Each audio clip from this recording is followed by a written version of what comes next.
The song changes but remains the same.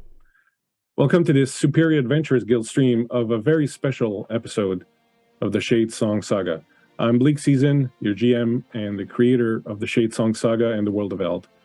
You can catch up on all the other sagas that came before, as well as uncover lore and more information about exactly what Shadesong is by visiting my online journal at bleakseason.com.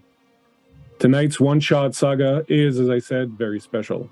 It's an interlude that takes us back a few weeks in the current timeline and follows the events of the very first saga, which was called The Sacrifice of Saga Thane's Daughter. Our saga tonight's called Livsdottir, and we'll show you exactly what happens to the appropriately named Saga Thane's Daughter in just a few minutes. Before we get into all that, I have had a great number of players that have joined me in these sagas, and they've all been amazing, talented people. But this one shot is special. Its ramifications on the world and the story are immense. And so to help me tell this saga, I knew I had to get some of the best players and just all around amazing human beings I could get. And I'm deeply touched and honored that they agreed to join me at the table. And I would like to allow them to introduce themselves to you now. Hello, friends. How are you doing? Hey, excited to be here. I'm just glad you're still all on the Zoom call and haven't decided to abandon me. That introduction, mad. There you go. So yes, if you would like to tell our viewers who you are, a little bit about yourself, what you're up to, what's going on, and then perhaps give us a little tease, a little hint of who your character will be tonight. And how about we start with Rebecca? Thanks, Christian. Hi, I am Rebecca Hare. I'm based in the UK. I'm an actor and a musician, and I play a lot of D&D. You can find me usually over with Roll Together RPG. Socials, you wanted socials. You can find me on Twitter at Rebecca__Hare, and you can find me playing D&D all the time at Roll Together RPG on all the socials. I am playing Aria. She is interesting. You will find out more, and both mine and Aria's pronouns are she, her. Excellent. Thank you very much, Rebecca. Super happy. Was that a question, Guy? No. I'm just saying hi. Yeah. Just enthusiasm. Such a plan, man. Next, Kayla, would you like to introduce yourself? Hello, thank you for having me. I'm very excited to be able to play again with Rebecca, as well as the first time with both Chris and Guy. My name is Kayla, also known as Time Lord's Wife. You can find a lot of my stuff at timelordswife.com, all conveniently there at my websites. Today, I will be playing Saga, a Viking girl who has been away from home a little too long. She's ready to get back. And is that the inside of the TARDIS we're seeing behind you? Yes, it is. It's much bigger on the inside and very blue. Amazing. Thank you so much, Kayla, for being with us. I really, really appreciate you being here. Look forward to playing with you also for the first time. And finally, but not last but not least, obviously, Guy. How are you doing, Guy? Hello, very well. Very happy to be here. My name's Guy. I am an actor based in London, and I'm in fact rehearsing a play with Rebecca at the moment, Lesia Ukrainka's Cassandra, for any fans out there. I am playing Axel Olafsson, young Jotunben warrior, who feels like we're maybe a bit stuck in our ways, and things need shaking up, which is why he's become so friendly with a certain Viking princess. My pronouns are he, him, as are Axel's. You can find me at Guy H. Clark on Twitter if you would like to. And that's about that. Am I... This is not your first time playing on stream, is it, Guy, or am I imagining that? It very much is my first time playing on stream, so please be nice. Well, you know, you couldn't be surrounded by better players. Just do what I'm going to do, which is watch and learn, really, is what's going to happen here. You are really, really raising the audience's expectations very high, and they're going to fall very soon. That's not even remotely true. That's not even remotely true. Thank you so much for being here. We'll get back to you all in just a moment. I got to do, the little shout outs, the little thanks to all the people who make these little streams. Before you do the shout outs, Christian, who are you and where can people find you? Because everyone needs to read all your wonderful things. I was going to do that at the end of my other little blurb. But, well, fine. But thank you. Thank you for You're welcome. Appreciate it. Good looks. Right. So, as I was saying, it's very difficult for me to truly express how excited I am that you're all here with me tonight. It's truly a pleasure and an honor. And before we get into the nitty-gritty of it all, I'd like to take a moment to thank the various people whose work in creativity make these streams possible, because it looks like there's just 3 or 4 of us doing this, but there's a whole bunch of people making this happen. First, a big thank you to Miko at the Okayest GM. His socials should be popping up for producing this special episode. Thanks also to Ashley and Andy, the production team at Superior Adventurers Guild, who do a lot of hard work behind the scenes to get this going, and especially to Dungeon Dave for inviting me to run these games here in the first place and for herding all the cats. That's me. I'm all the cats. Tonight's music is provided by the creative minds at tabletopaudio.com.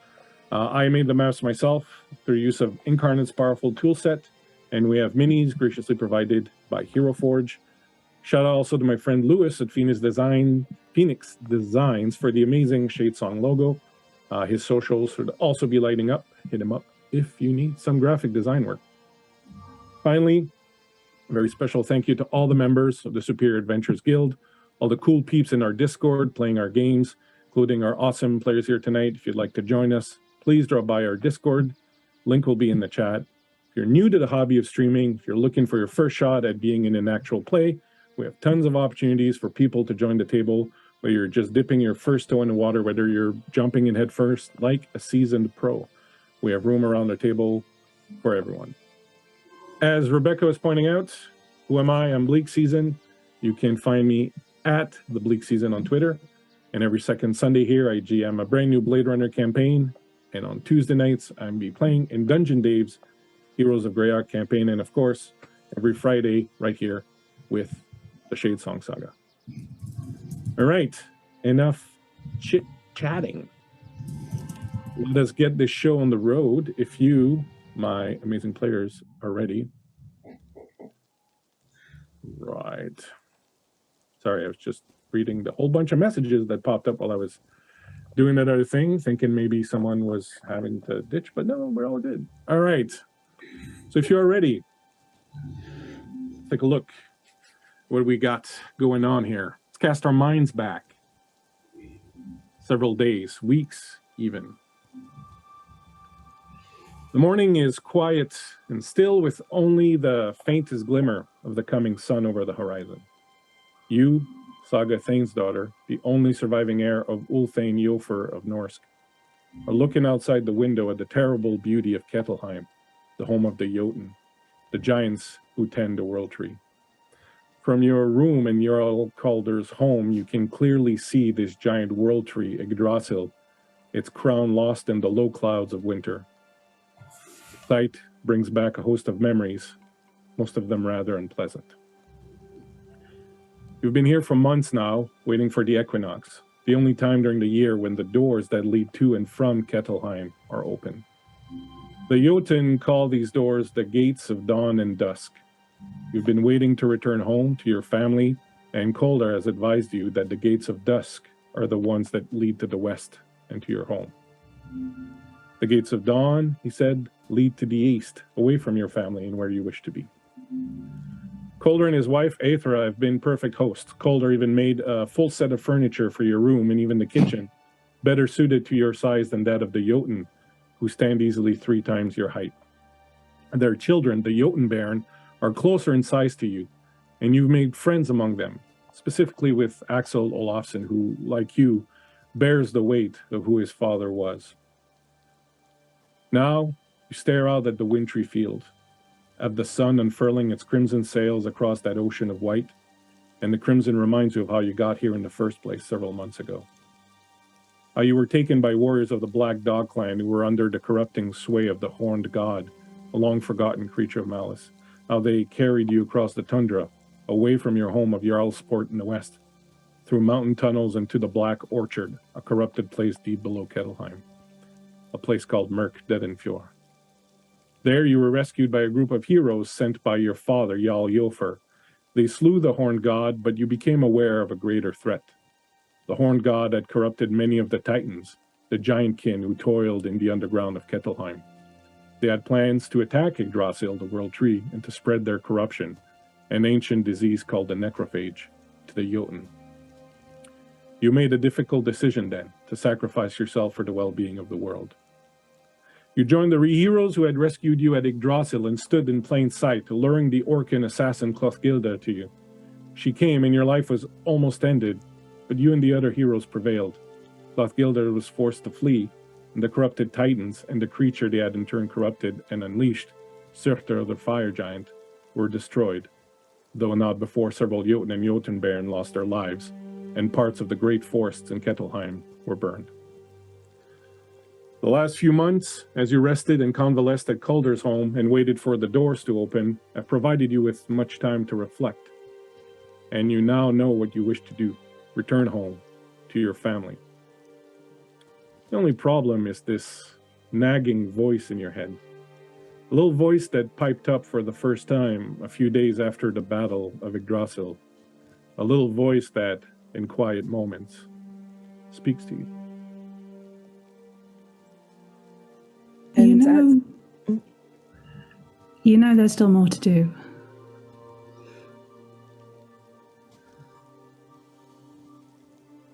as I'm staring out, as Saga is staring out through the window, a tear is running down her cheek. I know, Arya. This decision has not been easy. I didn't mean to make you cry. It's not necessarily you, just the thoughts of recent events. I'm grown restless in this place, and I feel like it is time to leave. I agree. It is time to leave.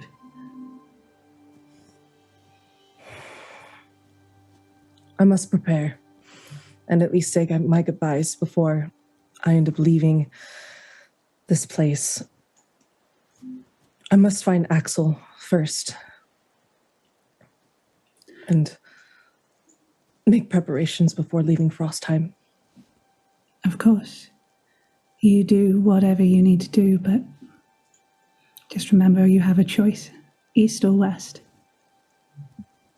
Comfort and ease and the life you were meant to lead lies to the west.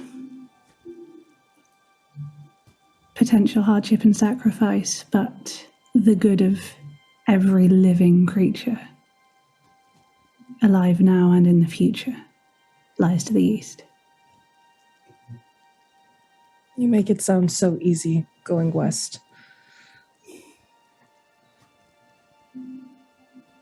But you're right, maybe the choice is easier than taking the gates to the east. Why me? You know why. I can tell you again, if it's comforting. Please. You're special. Yes, you have the blood of kings. You are the last descendant of a mighty, mighty race. But also you are special. Not for whose daughter you are, not for the blood you have in you. You endured a terrible ordeal, and at the end of that, when you could have chosen to curl up and hide and run, you stood firm, you offered yourself as a sacrifice, and you were nearly killed. The fact that you weren't, I believe, is a sign you were meant to do greater things with me. You could have all the blood and all the ancestry in the world. That would be no good to me if you didn't also have the certainty of what was the right thing to do, and that is what I need from you. I want to believe that. I want to believe that with everything that I am, but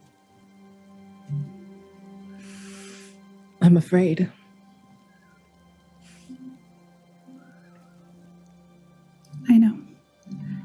be something wrong with you if you weren't.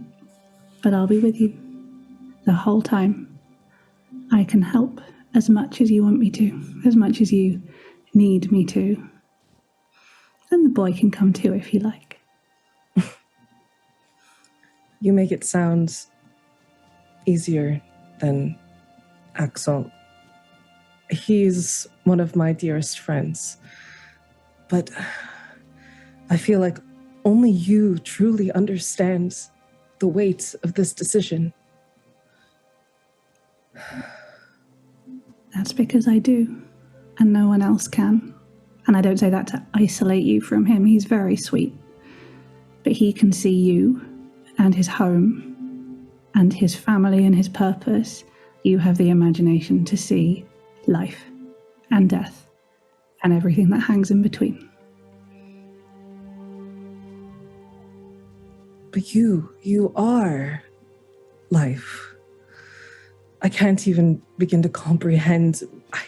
Don't try. It tends to hurt after a while. Thank you. I needed to hear that. I'd love to tell you it will all be okay. But we are honest with each other. It's going to be hard. It may potentially be fatal, but I will do everything in my power to prevent that. But we have to try, because otherwise my brother will carry on spreading death across the entire world out of some misguided sense of rage and guilt and nihilism. Whereas if we can go, show him that I am alive and that we have a chance to bring the world back into balance, untold pain and death and misery will end. It's not going to be easy. I'd love to be able to tell you to go home and be a queen, but we have to do it, and you know that.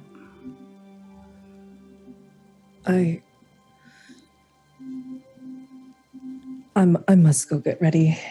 And you can feel her kind of not pushing you away, just trying to brush the thoughts off and just disconnects from the conversation, leaving the room, opening the door, and going to try and find Axel at this point.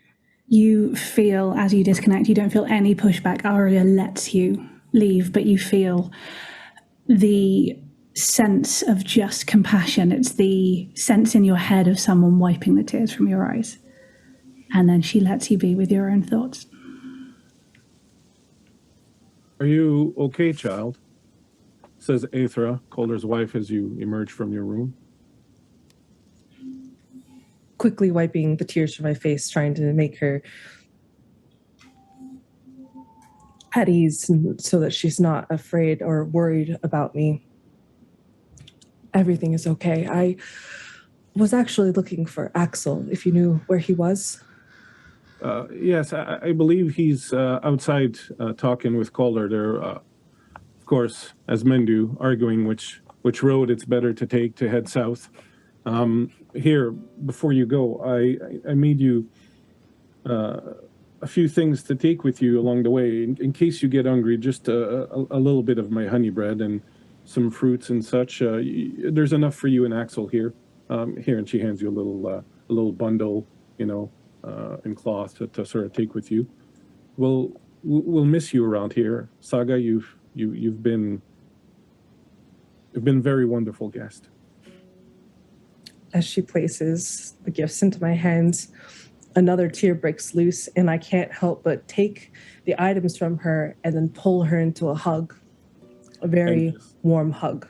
Giant woman who's like 3 times your height sort of comes down on one knee and, pulls you in very close and gives you a careful not to squeeze you too tight, of course. And you, as you sort of get into the embrace, you smell all the smells you've become accustomed to in this house, all the different spices and the breads and all the things that make this place, have made this place your home in the past few months, all sort of come wafting in. And in some ways, it increases your melancholy because you realize now that if you try to remember what it would be like if your actual mother was embracing you like this. You find those memories sort of fleeting, and so you know you need to go back home, because those memories of your home are starting to sort of become evanescent a little bit the longer time you spend here. So before we break away, I simply say to her, thank you. Thank you for welcoming me into your home, for treating me almost as if I was family. It has made my time here so much more special. I can't believe you're thanking us when it was you and your friends who saved all of our people. Your sacrifice and theirs, your actions during that day saved countless lives and saved the tree, and we are the ones who owe you thanks. A thank that simply housing you for a few months will never be enough, but know that we owe you eternal gratitude, and you will always have friends here amongst the Jotun. With a kind of sad smile on my face, I grip her hands one last time, bringing them to my forehead, and then taking the bread and the other accoutrements that she provided to me, tucking them in one of my satchels. And I believe you said that Calder and Axel were outside? Yeah. You see them through the window. They're standing out, talking. Calder's about twice as high as Axel, and they're having an argument, of course, about, which road is best. I'm just going to lean up on the doorframe, watching this. You just hear, my king, I understand it is the shorter road, but ever since Surtur's visit to our lands, the mountain road is in no state to be traversed by those not of your stature. Well, I absolutely understand, young one, that perhaps you would like to keep the young Saga here for longer. However, if you miss the doors opening today, it's another 6 months before she can leave. They will close at dusk. And if you are not there in time, she will be here for the 6 months. And I don't think she has it in her to stay amongst us. She needs to be with her people. I'm sure you understand that. You're a capable pathfinder. You'll find a way through. I assure you the glacier road can be traversed quick enough, especially with one such as I. What do you think, Saga? Would you like the straighter road that will get you there on time? Or would you like the scenic route that will likely keep you here amongst us for another 6 months? No, this is... Walking up to Axel, I place a palm on his shoulder. We need to get there sooner rather than later. Very well. Don't say I didn't warn you. You'll be fine. Axel perhaps has less faith in his abilities than he should have. He's a fine ranger. He will guide you through and get you where you need to go. And as for me, young princess, young queen, young jarl in waiting, because that is what you are, I will forever remember the day that you came here and what you've done for us. And what I said the other night is true. If you wish it, our people will be happy to renew connections with yours, as it was untold eras ago, and we can be friends again and help each other. Clasping arms with him and looking him directly into the eye, saying, I would want nothing more than for our people to come together once more. I have enjoyed my stay here immensely, and this has become a second home to me. But my true home calls to me, and I'm getting very homesick. Now, I'm not too worried about this one, looking over to Axel, finding our path. More of just him finding food for us to eat for the night. But really? Don't worry, I've got the hunting. Patting him on the shoulder ever so slightly. We'll see about that. Axel gently nudges you, and given that Axel is about 8.5 foot tall, it is like sort of around like rib cage to shoulder sort of. Calder will nod at you and say, "You'll always have a home here amongst us, Saga Thane's daughter. And when you are Thane, we will speak again as equals, as leaders of our people. And I dare say your people will be in the finest of hands when they're in yours. Now, since it is very unseemly for the Jarl of the Jotun to be seen crying in public, I will simply bid you farewell and say, I look forward to seeing you again soon." With a hand over heart, I give him a slight bow. About to.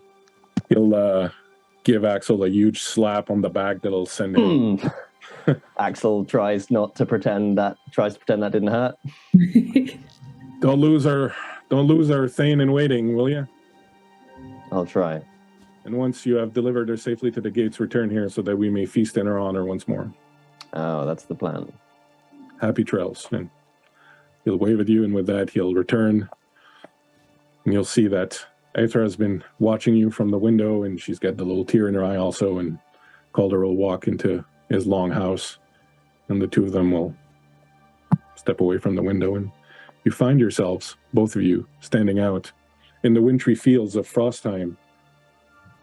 I lean down to Saga and just very quietly say that Jotun has showed more emotions in the time you've been with us than in all the ages before you came.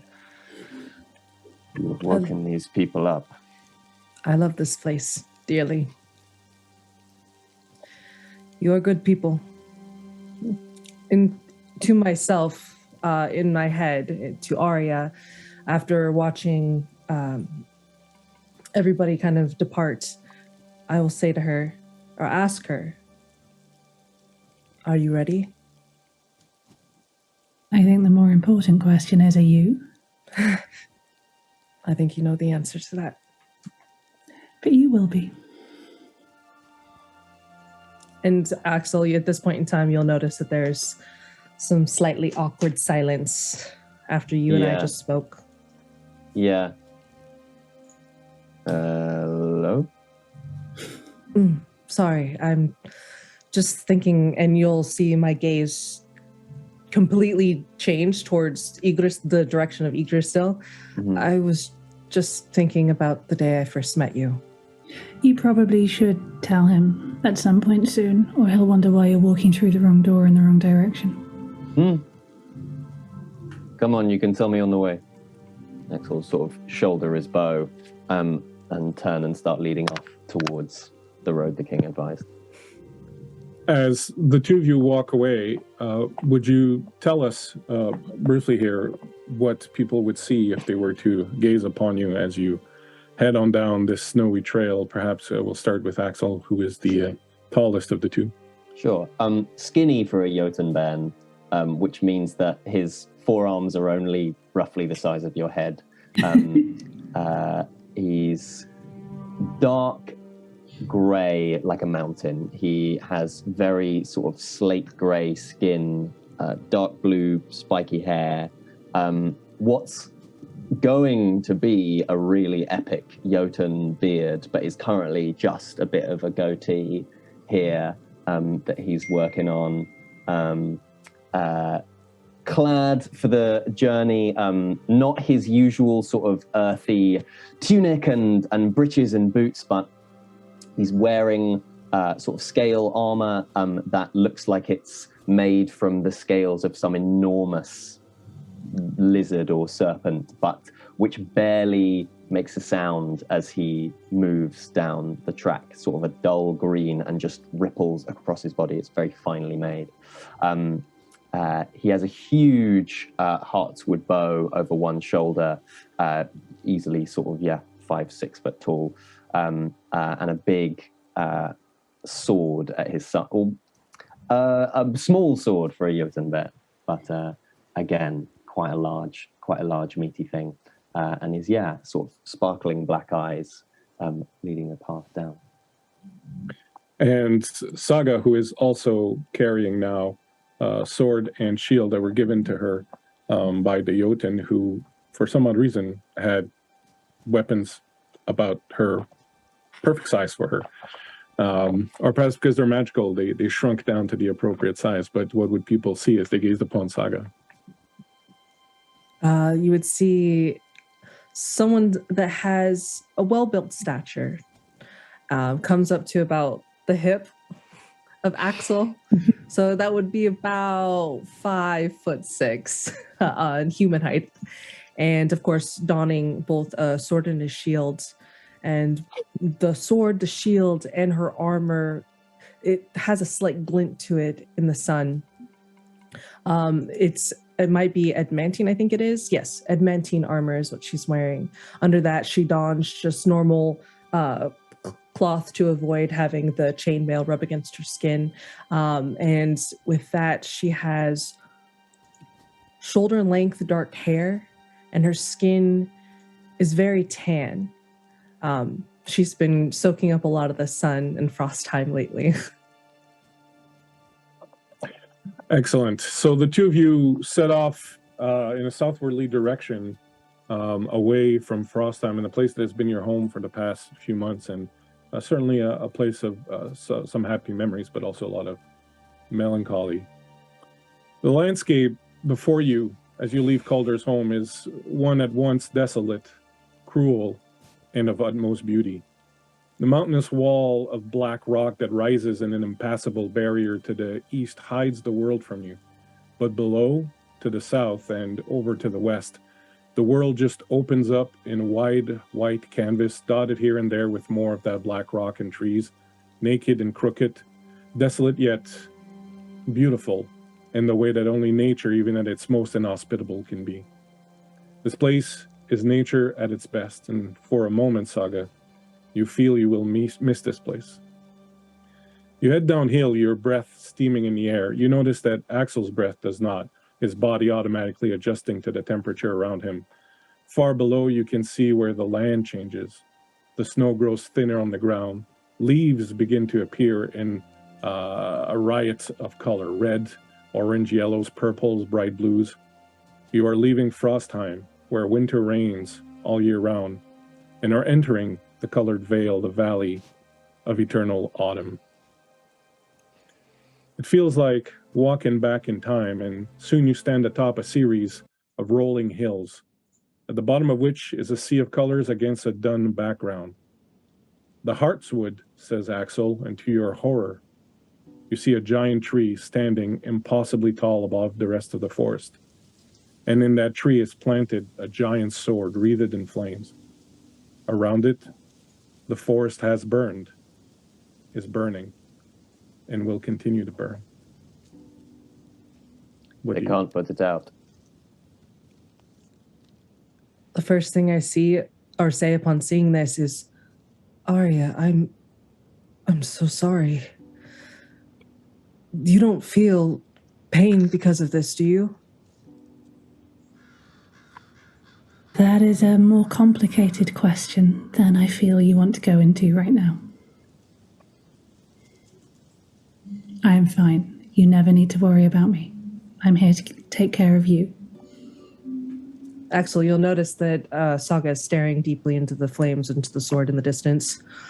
You remember what happened here? DM, do I?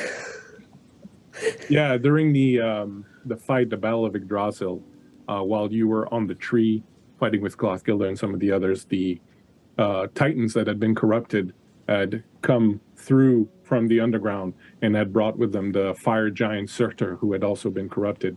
And this battle against Surtur was very damaging to the area around the heroes that were fighting with you that had helped you escape Myrkdedenfjord, fought Surtur and eventually managed to kill him.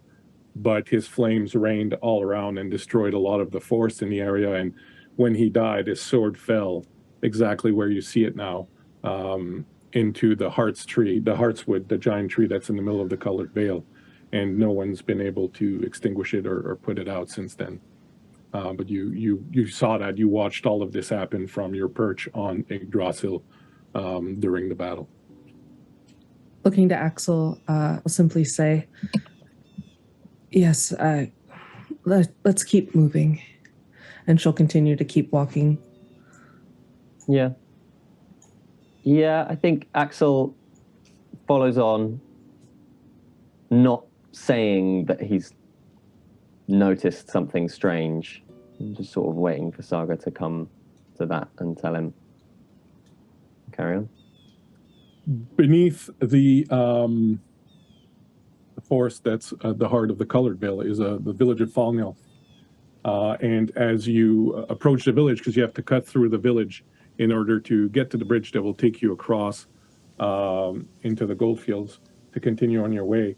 When you arrive, you see that there's some sort of situation as all the Jotun are gathered, all the Jotun and their Jotun band are all gathered in the main area of the village.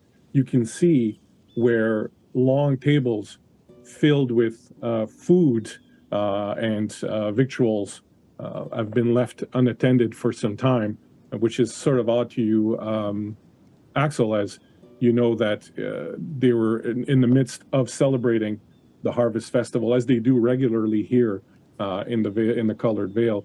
But all the food is rotting and sort of falling apart. So it seems that they've been into this discussion or this conflict that they're facing for quite some time. At the center of the village, you see a couple of people. One, you see, sorry, she's on top of you a little bit there.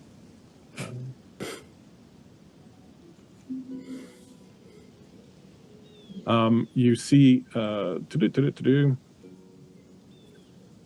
Ingrid Kjellstoder, the Thane of the village here, seems to be having some sort of very public argument with an older woman, sort of bent with a cowl over her head and a staff made of what appears to be heartswood, just like Axel's bow. And Axel, you recognize her as Angerbotha, the wise woman of the village. The two of them seem to be having an argument, and the village seems to be rather split apart on this conflict, as two groups have sort of clearly formed as the two women are engaging in a very loud argument. This is crazy. They love this feast. Let's go here.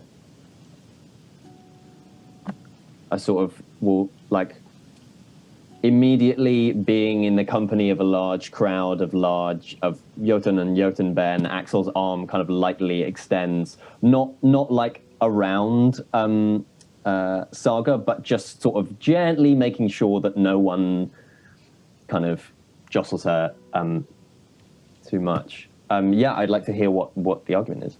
A few of them recognize you, of course. Axel, as you've been here before, you probably have some family down in this village, and so they'll welcome you.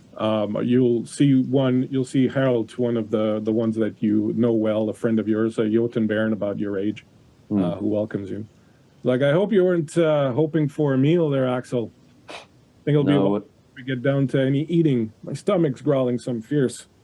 Is this old woman holding things up again? What's going on? They're having that same argument about the tree. About what to do with it? All about us getting around to cutting the tree down because of the flames that are hurting the rest of the forest. But you know the Thane, she wants nothing to do with that. She's quite afraid of that curse. As you know, there's supposed to be a curse that if anyone, you can take wood from the heartswood as much as you want to make weapons or things that you need. But if anyone were to cut the tree, they would be cursed for the rest of their lives. And so people have been very, very careful around the heartswood tree, and fortunately now it's burning. We can't just let the forest burn, can we? Well, are you the one who's gonna go and cut that thing down and take the curse upon you? Well, I'm sort of busy here. Sort of gestures to Saga. Is that the little human princess that's been hanging around up in Frostheim? I see. She's very big for a princess, for a human. Well, I can see that. How are you doing, little princess? I'm doing all right. Is there anything that we can do to help? Is there no way to put out these fires? And as you say that, you hear the old woman, Angarbotha, clearly addressing you, going, there are always ways. Certain people are only not willing to take them. Certain people live in fear of superstitions. And the Thane goes, they're not superstitions. You yourself are always reminding us of the traditions and the ways of the spirits, and now you would like us to just make 5 of them and go on and do what we want with this tree, which has been at the heart of this forest forever. You need to make up your mind, old woman. Anyways, I'm not the one who needs to make up my mind. You're the one who needs to make up your mind. You need to choose someone to go and cut that tree down. I don't think that will save us any trouble. All we will be doing is putting the curse on someone. We're asking one person to take it on themselves for the rest of the village. I can't ask someone to go and do that. But if you don't, the entire forest will eventually burn. Where will we be then? Will that be any better? Saga, why don't you suggest they see if there's a volunteer? It's different from asking if someone is willing to do it. Do we not have any volunteers? I say aloud to the crowd. Only an idiot would volunteer for this. The curse is said to be rather cruel. What is it? I forget. No one knows. No one's ever cut the tree down before. Hang on. I've been told this story 1,000 times, and I always just assumed everyone knew and they didn't tell me. You mean no one actually knows what this curse is? No, it is said to be particularly cruel and vicious, one that hounds you and your descendants for the rest of eternity.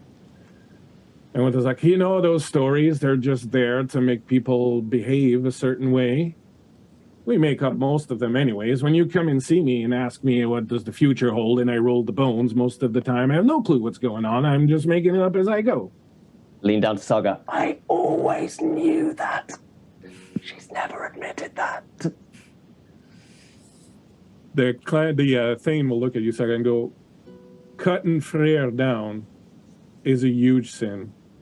And to do so would be worse than whatever else can befall us if the forest burns.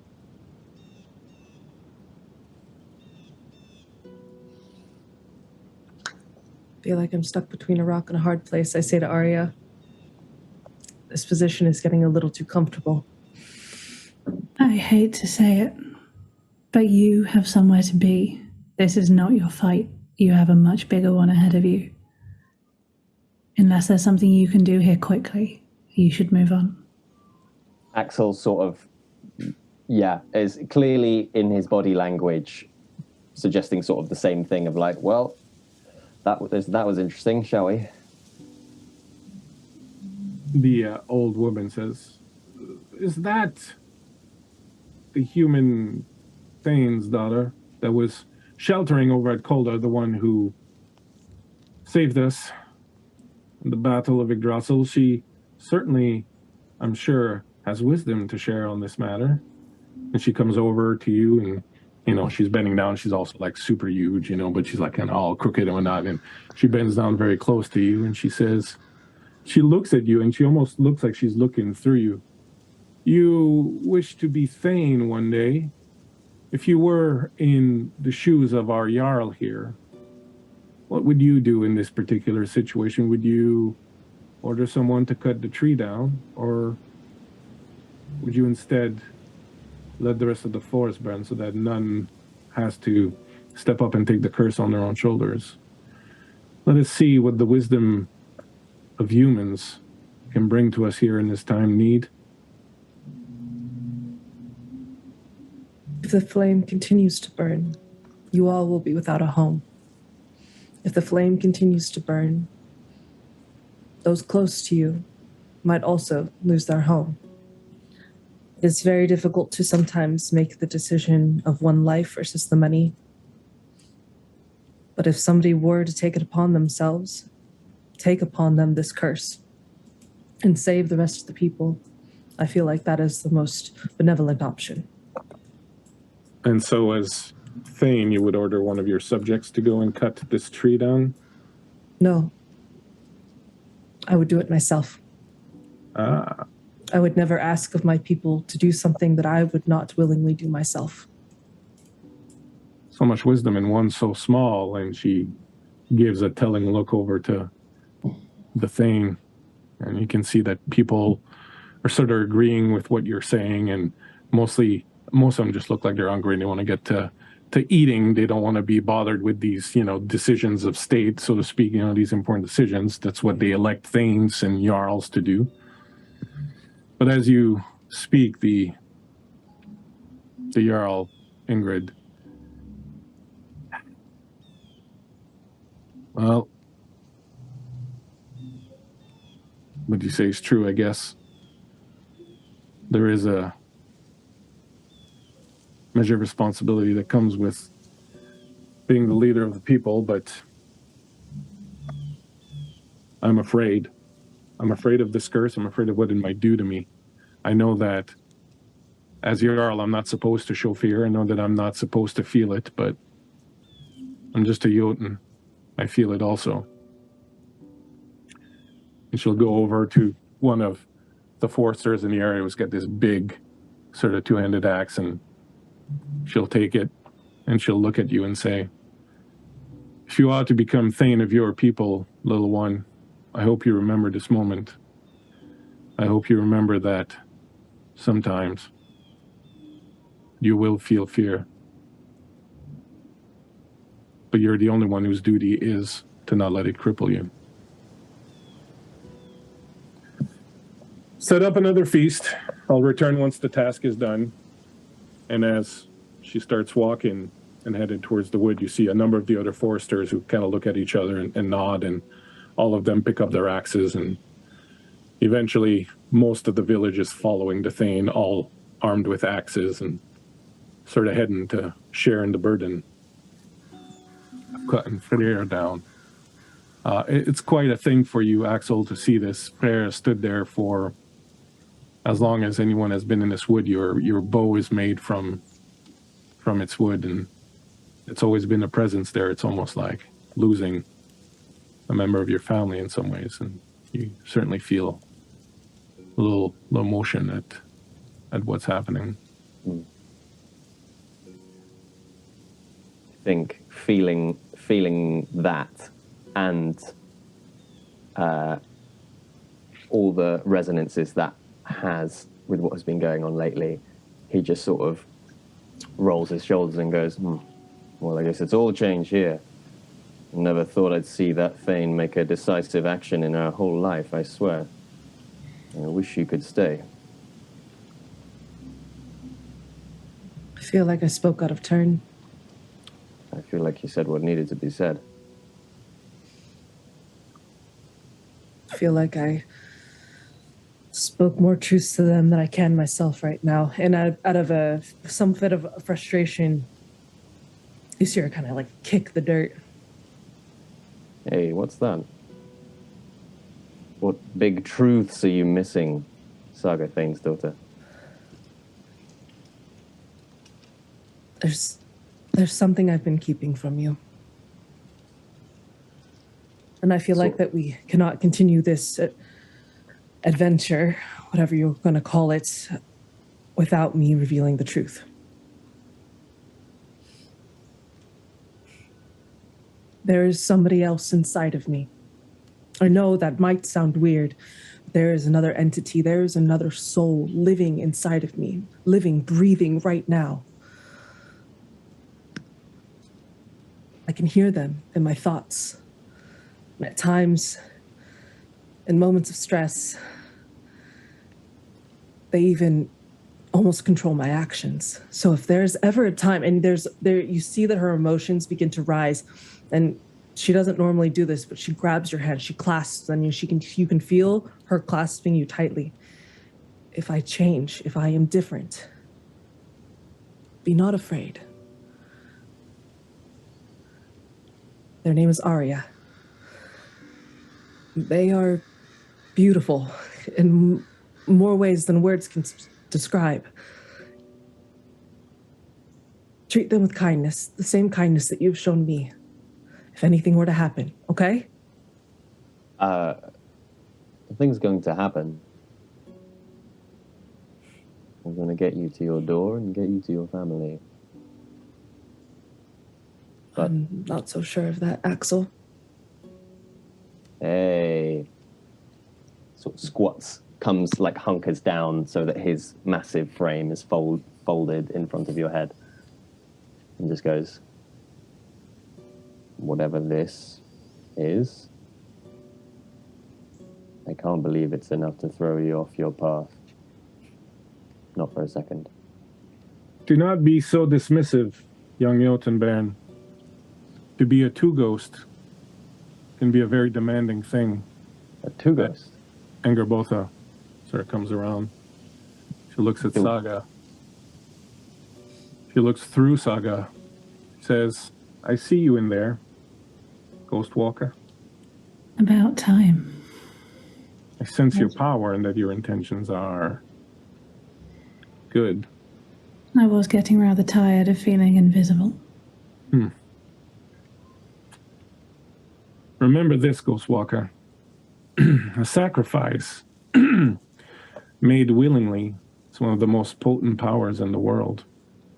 But the sacrifice obtained by force is tainted. Young one, I don't think you know who you speak to give me such painfully childish advice. But I will take it as ignorance rather than malice.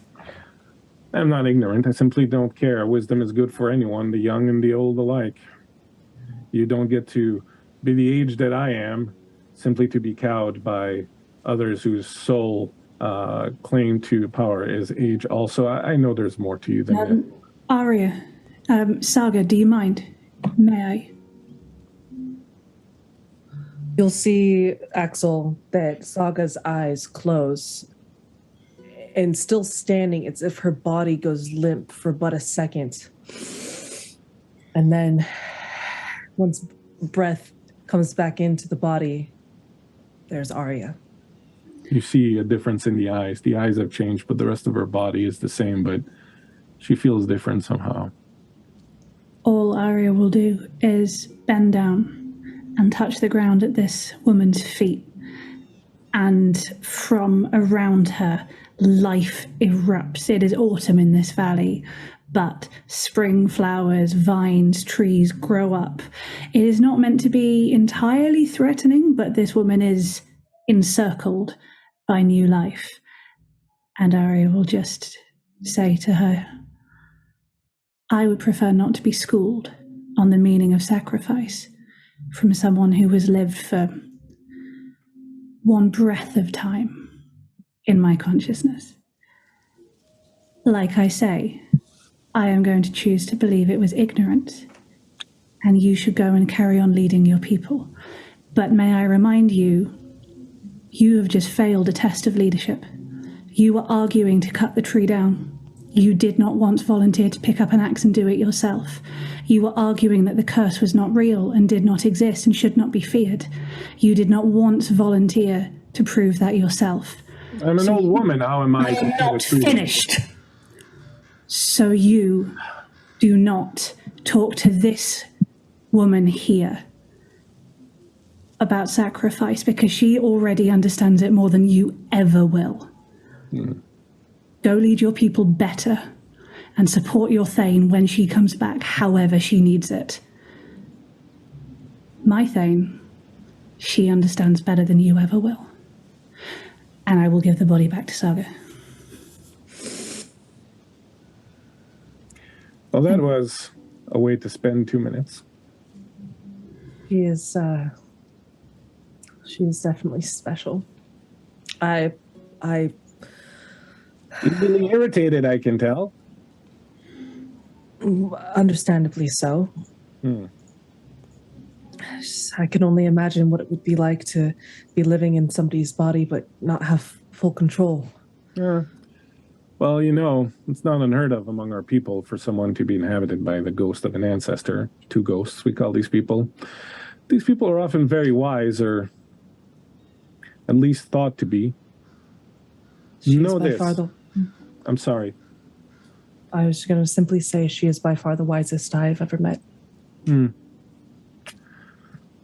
Well, it's not a bad thing to be two ghosts. You just be careful that your own self, your own identity is not consumed by this You have your own destiny, your own path to tread. Do not sacrifice that lightly. Saga, let's go. This child's ignorance should not be born any longer. I've not been called a child for a long time. It puts a spring in my step. And after all, Saga, you should listen to your ancestors, as that is obviously who I am. On your way there, then, young Jotunberg, make sure you see them safely. They're very precious. Yes. Yes, absolutely. Sort of pulls his bow a little tighter. Come, Saga, let us walk.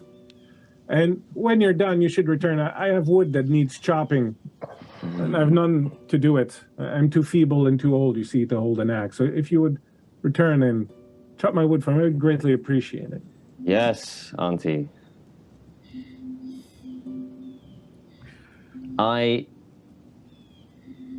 There's like a really long, awkward silence as we walk. And eventually Axel goes, so Arya is nice? I think she's pretty nice. For what it's worth, Saga, in this long, awkward silence, you've always felt Arya's presence as a warmth like spring sunshine warming a cold rock. Whereas during and after that interaction, you suddenly feel more of a flame to it. It is not uncomfortable or painful. She'd never willingly cause you pain, but there is an intensity to it that you have not felt before. And you suddenly get a glimpse that maybe she's been shielding you from a lot of her power. You can see Saga clutching her chest as well. Like there is this burning fire and she's clutching it. I will admit this is probably the first time where she has been quite so passionate, and then Arya, you would see flashes of the burning tree in your mind, and Saga would say to Axel, but having witnessed that, we're both a little shaken. What does she want with you? To Arya, I will ask, should I tell him? You can. You're welcome to. I can if you'd prefer. It's up to you. I feel like you would say it better. If I may be honest, Arya, if I tell him, I think he'll try to stop me. That is his choice. And it is your choice whether you listen or not. That old frustrating, meddling woman was impudent and did not know her place, but she was correct. A sacrifice is slaughter if it's not made willingly. And whilst I'd certainly intend to keep you alive with everything I can, I have no intention of leading you into danger without your absolute free will and agreement to it. I don't often do this, but because I'm going to freely let go of my body once more, I'm going to insight check her.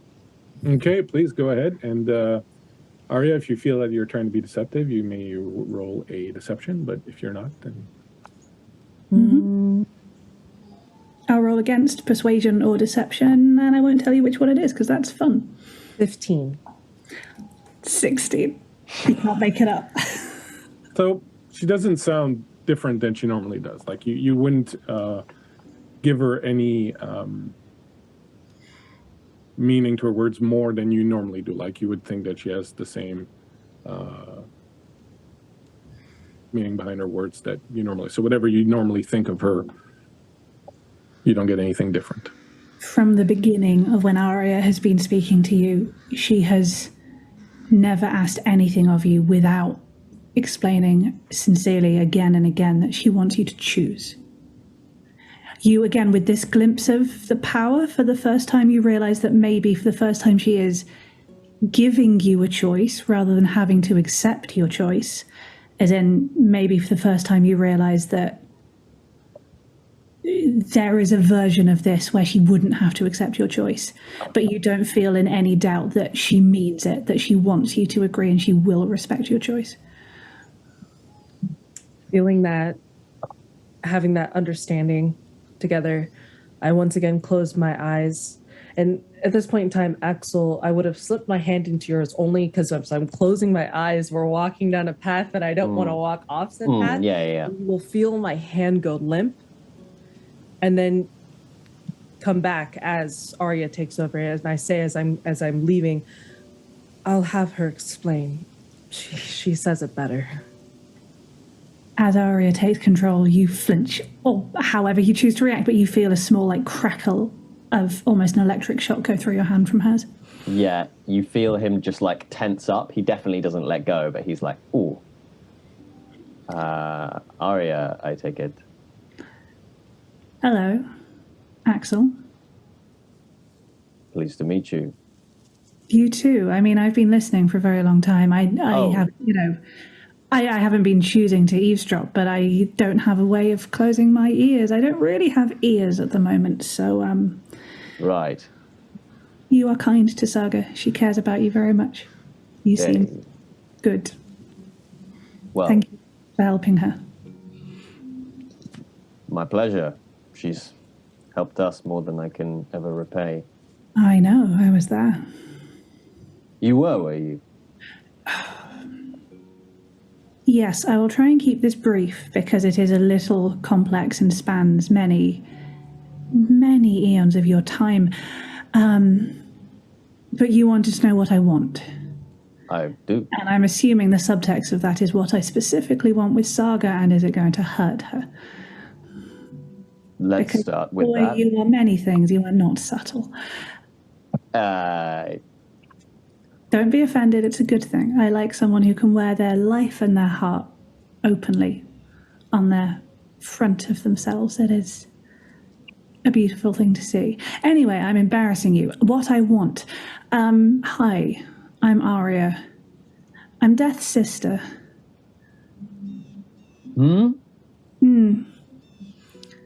Once upon a time I was Liv, bringer of all life here.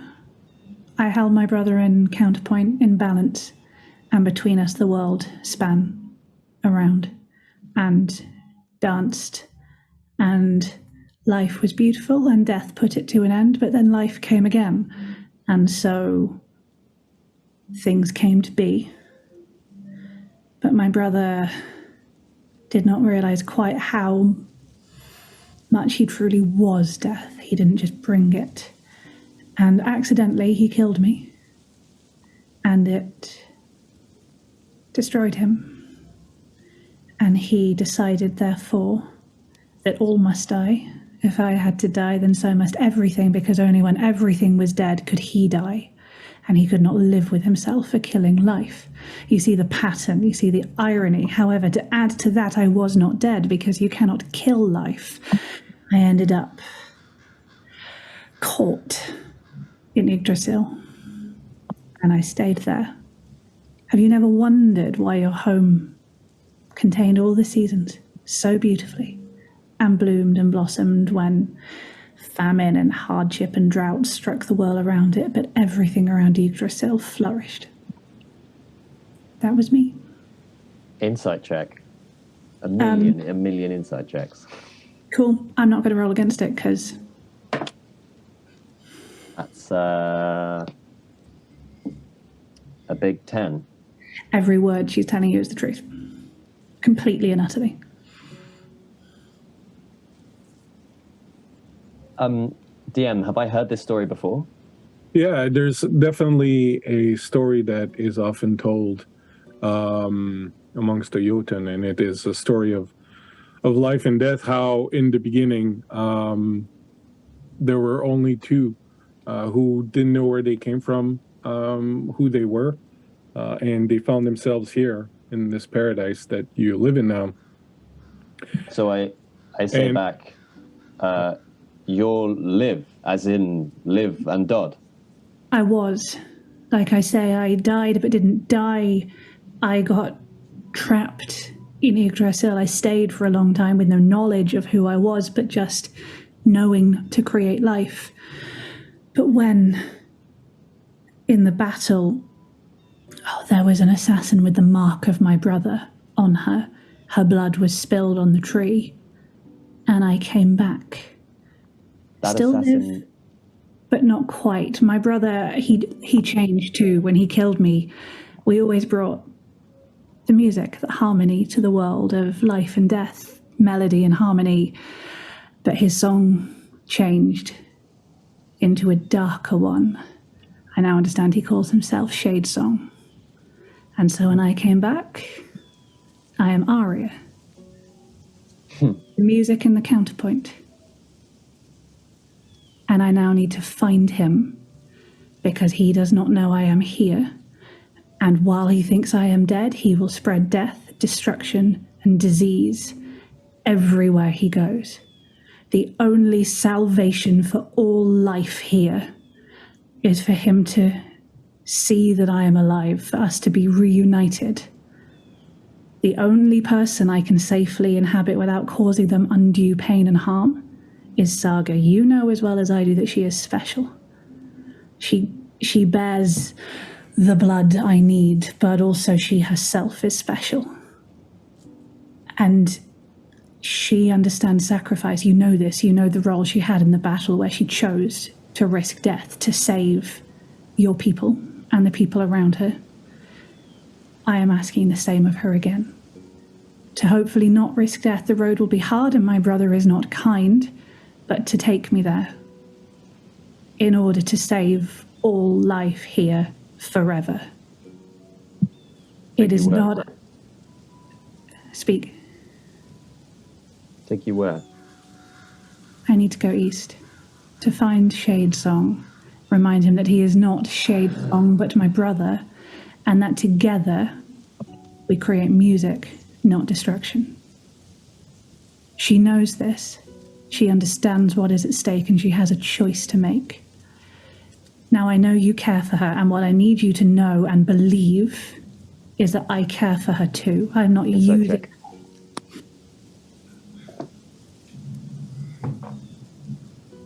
5. 23. I'll do it. She absolutely has not uttered a lie to you. Every word she says is the truth. She cares very greatly for Saga.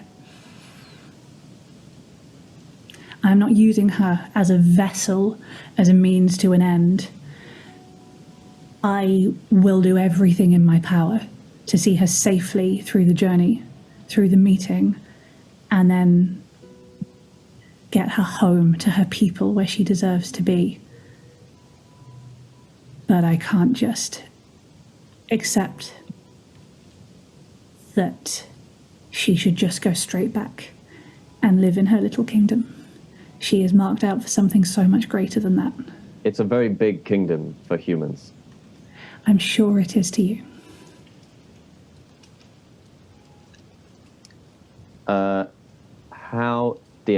How soon do we have to make a turning if we're going to go west rather than east? Well, you're heading towards the bridge now. You can see beyond it the lands of summer. So you're definitely getting there. You're just about to cross on the bridge. So we get to the fork after the bridge. The fork. For the gates? No. You have to go through the lands of summer and then into the lands of spring. And the gates is what you're asking, the 2 gates of dawn and dusk? Yeah. Is it the same road to get to both for a while? Yes. The choice is at the gates, right? Yeah. I say, well, it seems like we've got this all thought out.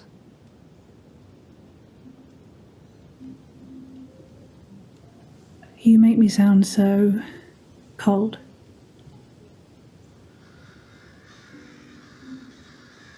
It wasn't my intention. Saga, I believe, wants to come with me, wants to help, but she values you and your opinion, and she is afraid that you will talk her out of it. When she says that, how do you feel about that, Saga, inside hearing those words? She's speaking the truth. There's a feeling of affirmation. Axel just says, I don't think I could talk her out of anything if I tried. You underestimate yourself, boy. When you say boy, he just like visibly riles, but doesn't say anything. I mean no disrespect. All of you are so young. Staggeringly, terrifyingly young. Now I know how Saga feels talking to us. You heard her, to that Thane. She would not. She is a true born leader. You know that from the stories of her exploits on the battle. She would not ask anyone else to do what she would be unwilling to do herself. She knows what must be done.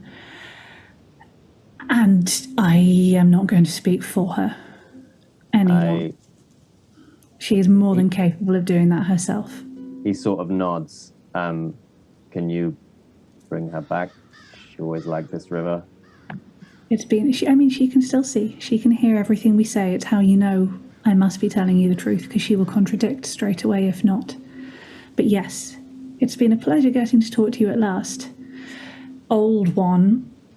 And thank you for accompanying us on the journey. Yeah, you're very welcome. Saga. And out of that, you'll see that when breath comes back into her, Saga's smiling. She's chuckling a little to herself. She pokes better fun at you than I do.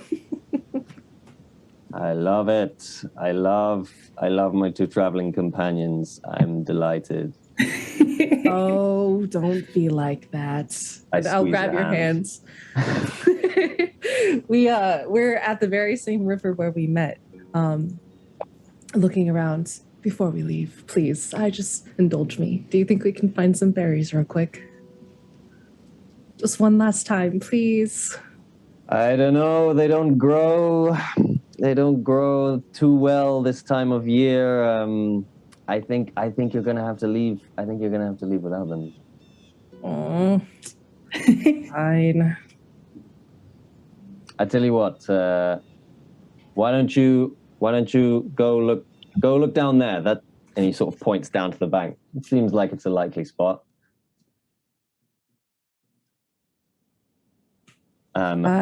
Using this as an excuse to break away from him for but a moment. As soon as I step away out of his sight, Arya, you feel this overwhelming emotion take over. And I start crying. Oh. This is a lot harder than I thought it was going to be. I tried to speak the truth of what you were and wanted. I am sorry if I did not. No, it's not really a problem. Through the tears, she's like trying to speak. I didn't realize how much the truth was going to. That's what I needed to hear. Thank you. I'm sorry that it caused you pain. I could tell you many things about true sacrifice, the ones that are really worth it being painful, but instead, I think what you need, and you will feel that warmth inside you intensify, and you feel embraced, but also strengthened. It is as if there is life, literally, in the conversation, in the feeling around you. And whilst it doesn't make you feel like you should put your tears away and stop crying, it's not that kind of pretend strength. You feel that the crying is entirely supported and cared about, but that you feel a little more bolstered than you did a minute before. If I may, as my tears drop to the ground, they spring into little green Northberry bushes. The nature magic in the zone or in the world of Kettelheim where you find yourself will respond to your wish, and these little green leaves will start sprouting, and on the top of them these little red yellow berries that you love so much will appear. Axel is leaning over the bridge and has not seen any of that and is about to drop a huge bag of them that he's been carrying in his backpack to play a prank on you, and sees this happen and is like, oh, you found some! Looking up, well, I think Liv had a part to play in that. Does she like them as much as you do? I think she was just trying to be kind.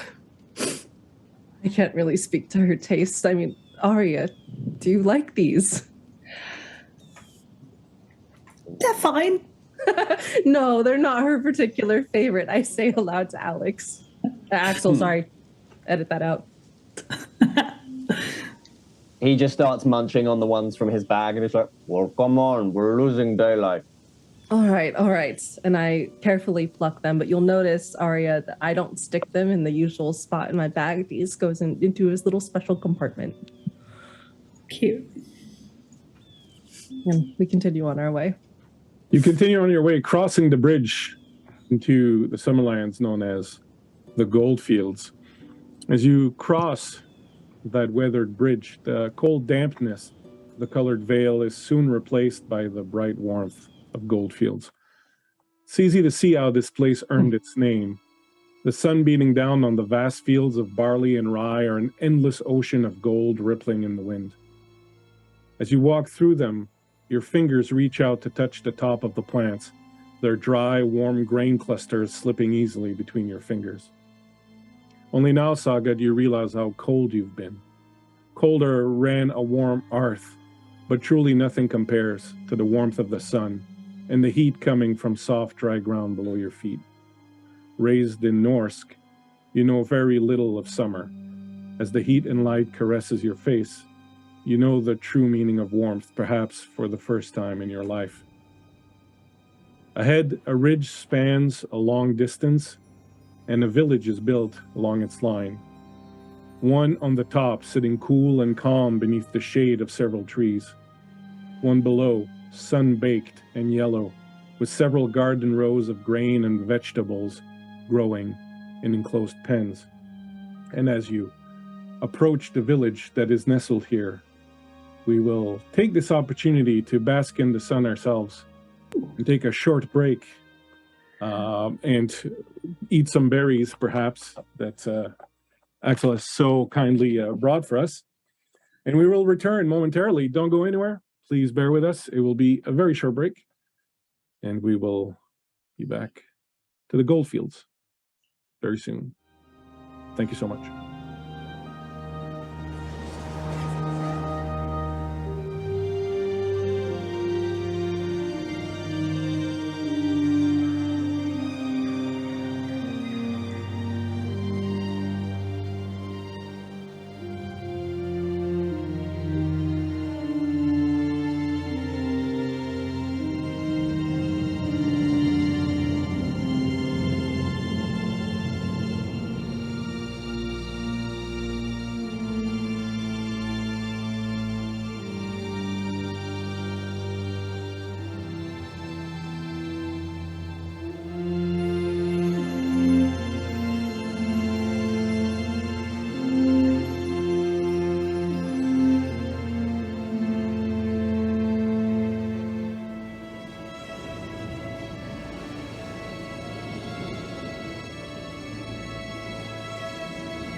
Hey, you're all still here. It's quite amazing. So are we. Imagine that.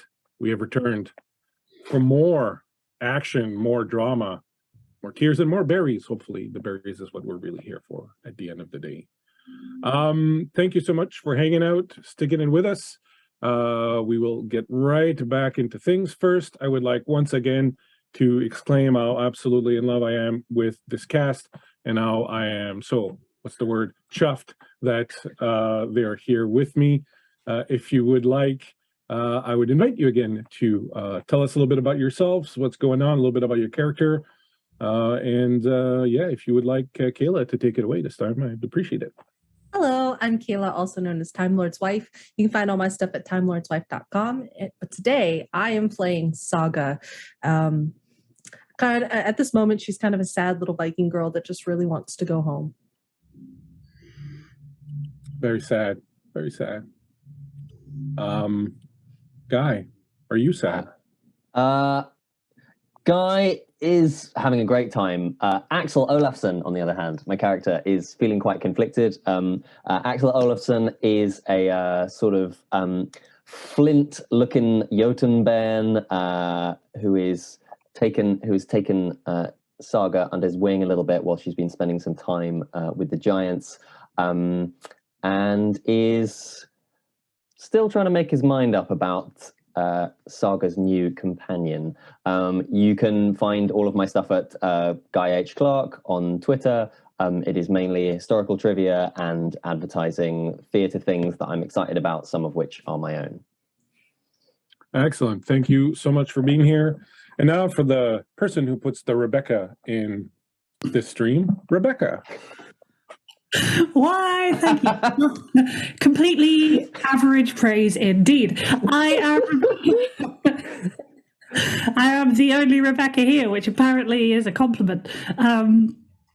Yeah, you can find me on Twitter doing the things at Rebecca__hair like the bunny rabbit.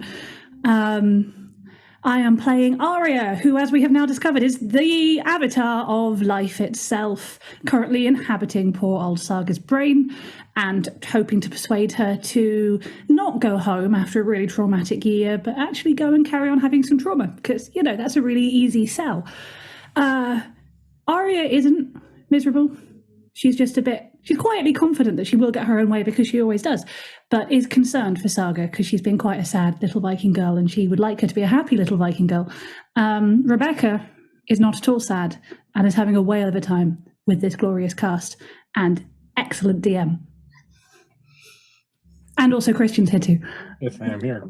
You're going to fire up my imposter syndrome. Thank you so much, Rebecca, for putting the Rebecca in this particular stream. Before we continue, thank you to Nico at the OK's GM on Twitter for producing this. He's been very involved back and forth throughout the entire thing, and I really appreciate him being here with us. I am the Bleakseason on Twitter, and you can find me here doing a bunch of stuff on the Superior Adventures Guild, including running some Blade Runner every other Sunday and playing in some Greyhawk on Tuesdays. And if you are interested in getting a bit more information, some reading, do some background reading, get some lore, or even see what has happened before in the other sagas, including the very first one, which this one is a direct follow-up to, The Sacrifice of Saga Thainsdottir. You can do all of that on my journal about the living world of Shadesong at bleakseason.com. Yeah, I got a theme going, you know, it's kind of my brand, I guess. But so here we are.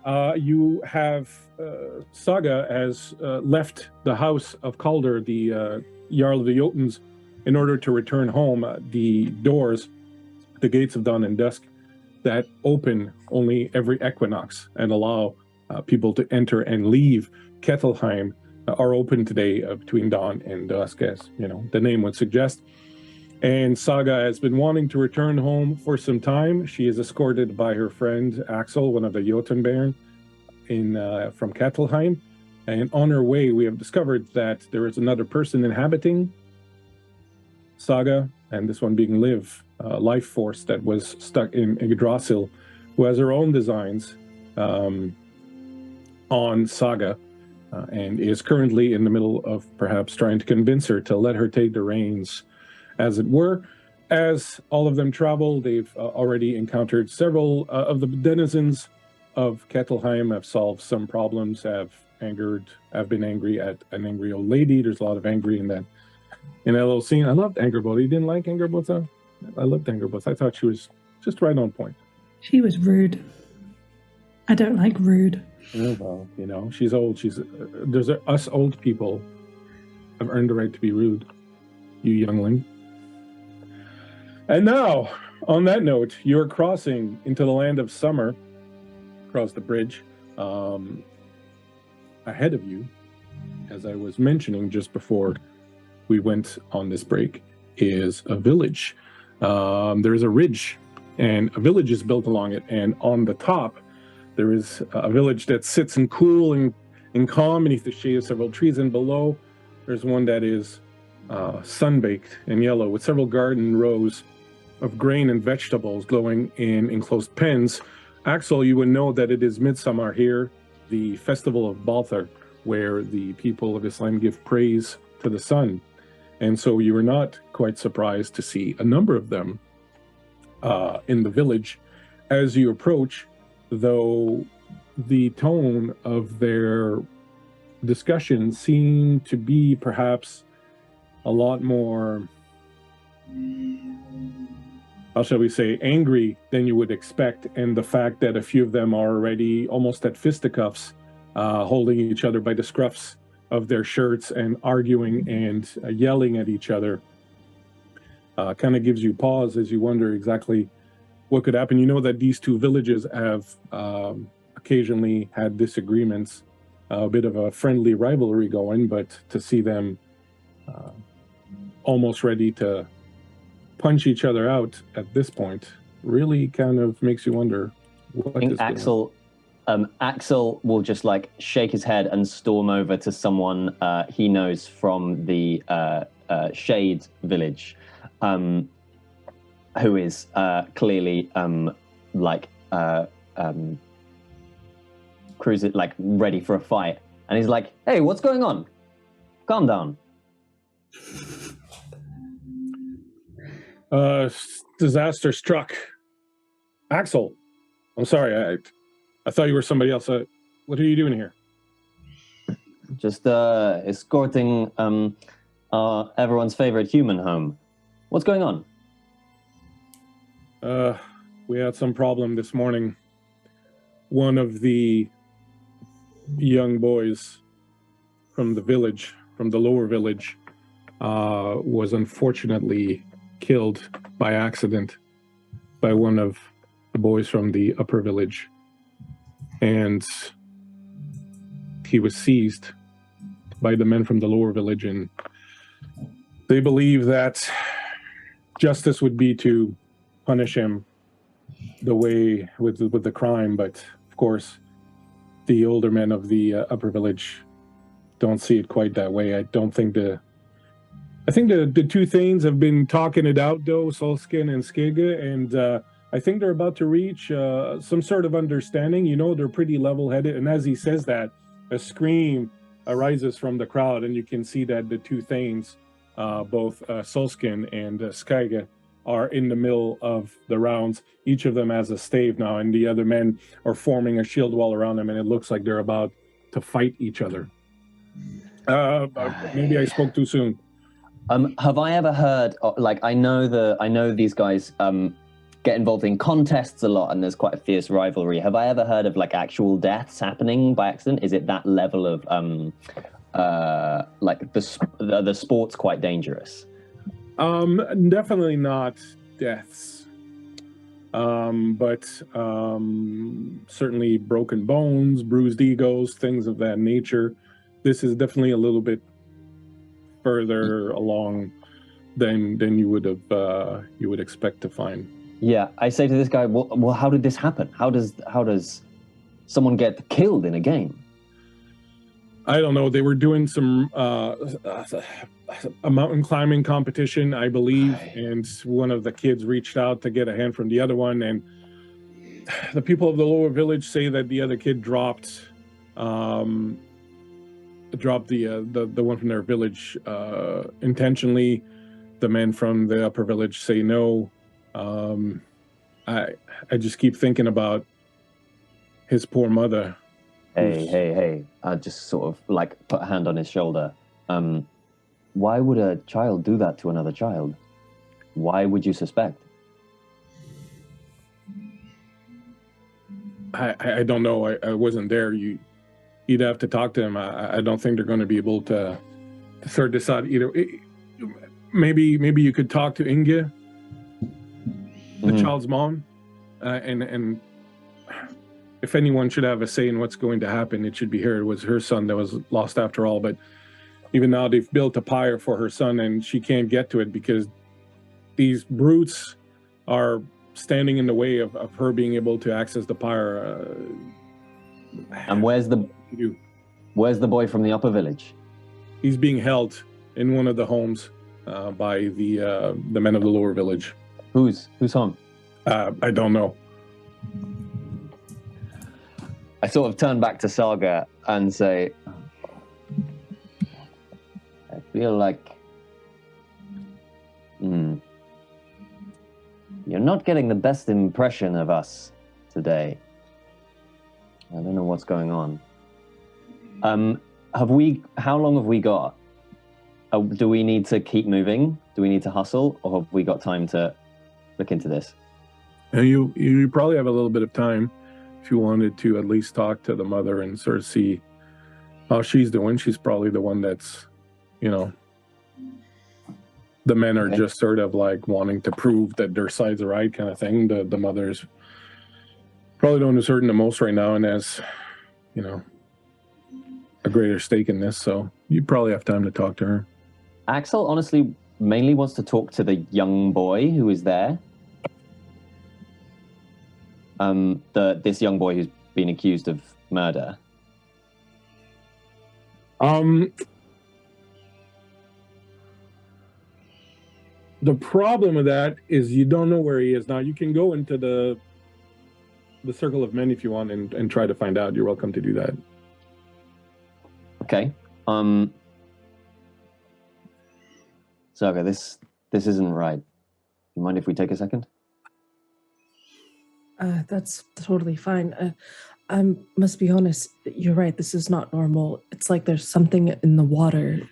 It's causing people to go at each other's throats. Oh, sorry, go ahead. I think we need to resolve this before we leave. Can I make some kind of check to see if I can find out where this boy is staying? Yeah, sure. Go ahead and give me an investigation check. Sure. Can I have advantage because I know some of the guys in the village? I'm going to say no because they're really angry and they're really kind of focused on... Fair enough. Let me just take a quick look at my investigation. I don't think it's good. Yeah, okay, great.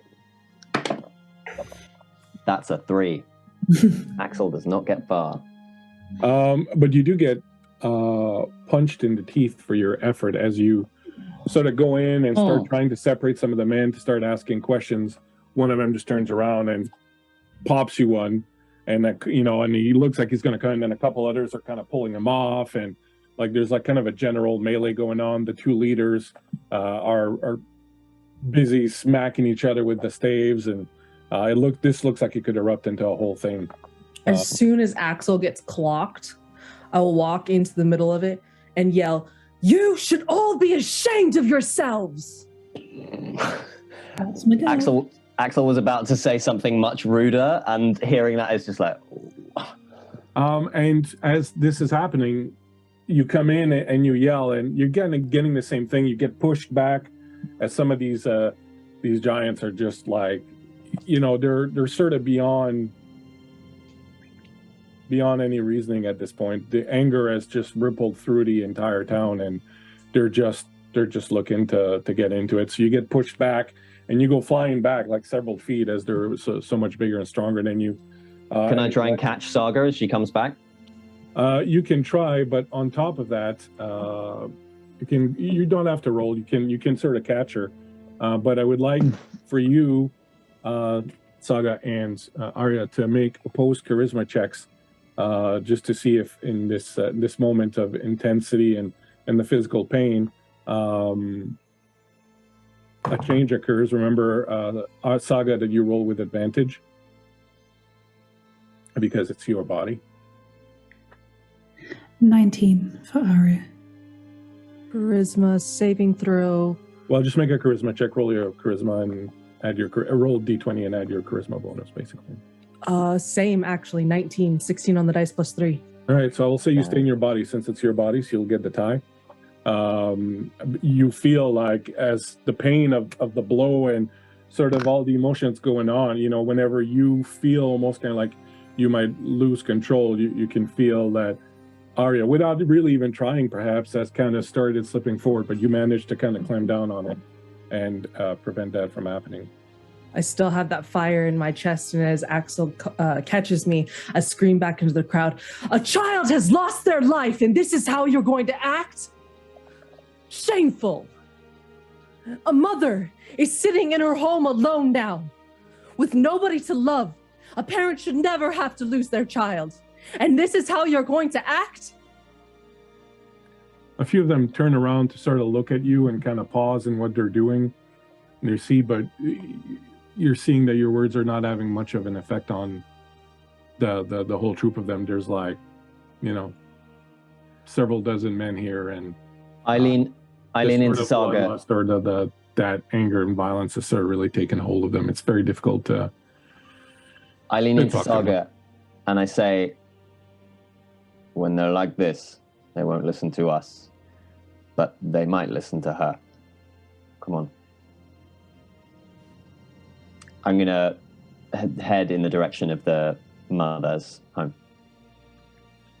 You find it quite easily, as several of the other women of the village are there outside her door, looking very concerned and sort of worrying.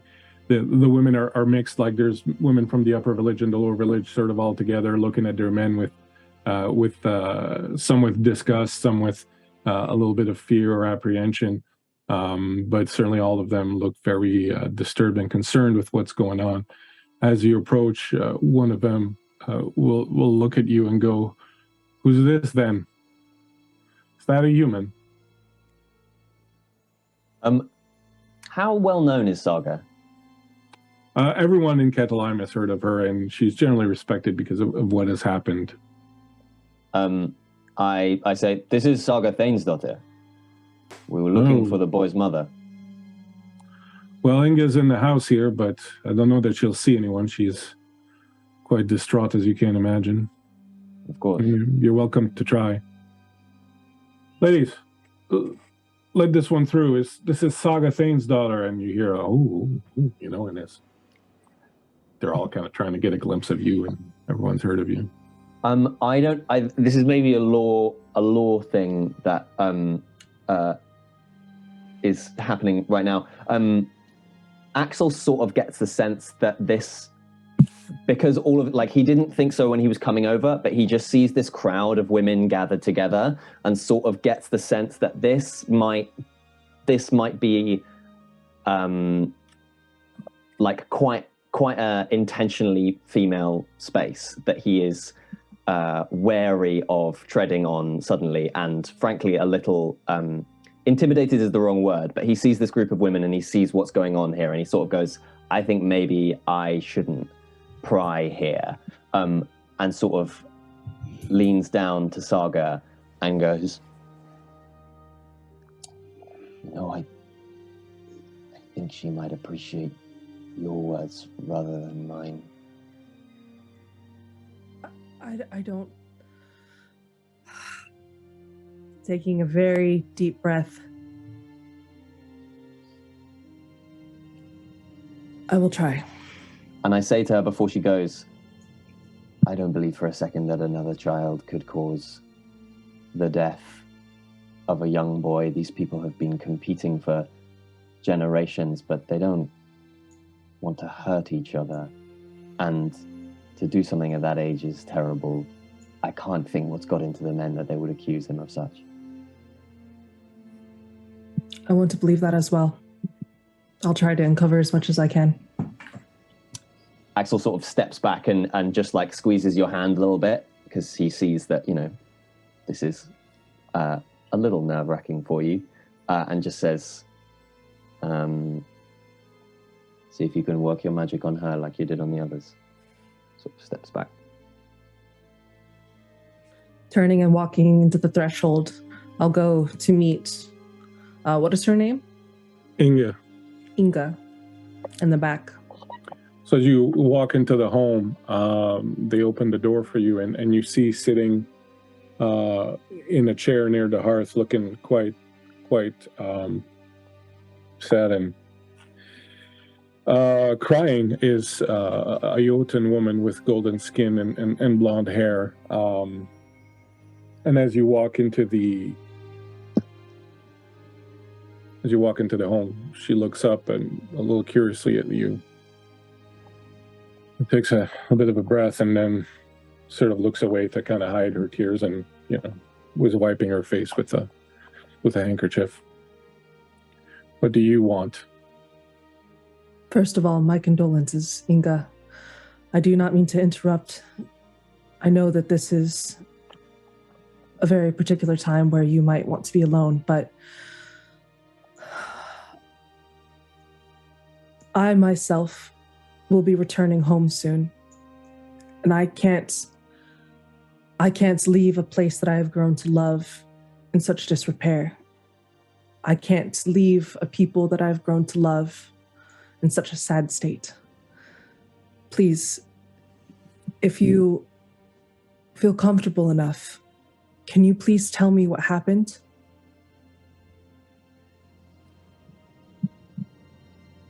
I wish to understand. No one knows exactly what happened, except for my son and the other boy. My son's name is Balther. It's the same as the festival we were supposed to be celebrating today. I don't think I will ever be able to celebrate another festival of Balther the same way. I don't know exactly what happened. All I know is they were having their competitions, as they always do. These men always needing to prove each other better than the other one, and whether it's fighting with sticks or swimming in the river or climbing the mountains, there's always something to do, some sport to be had, some conflict to enter into. They were climbing, I'm told. They were climbing, and the boy from the upper village, his name is Floki, he reached down a hand to help my son up, and they say that when my son grabbed his hand, he let go and my son fell, broke his body on the rocks below. I'm so sorry, Inga. Are there any witnesses to corroborate this, or is it Floki's word against her son's? There were other kids around, other young boys also participating in these gross competitions, but they were all too far. They saw my boy reach up. They saw Floki reach down. They saw their hands grasp, and the second my son let go to be pulled up, he fell. They say Floki was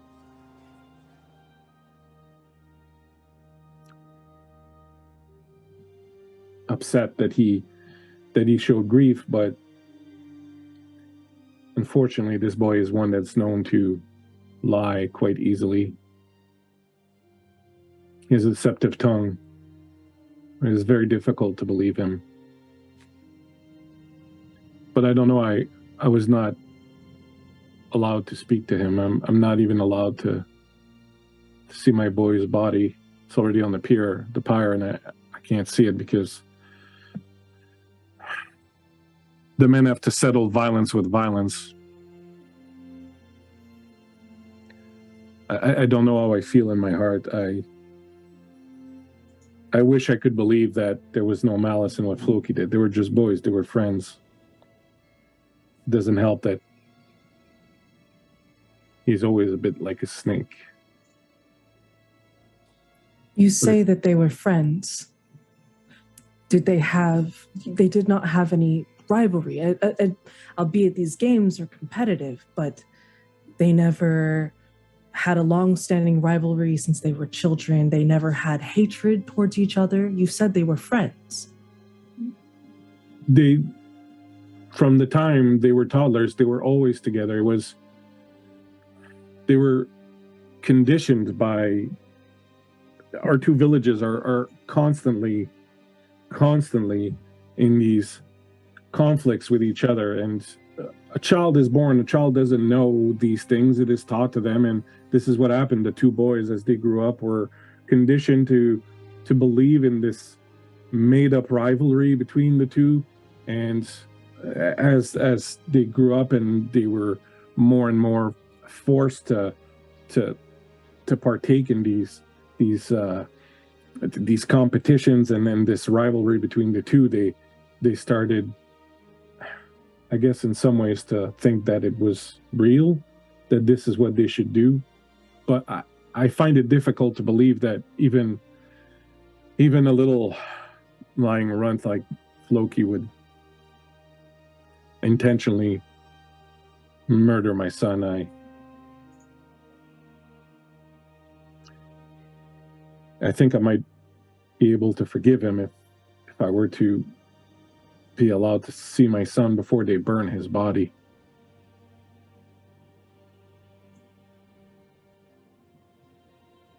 I have one last question for you, and it may not be my place to ask this. What do you think your son would want you to do?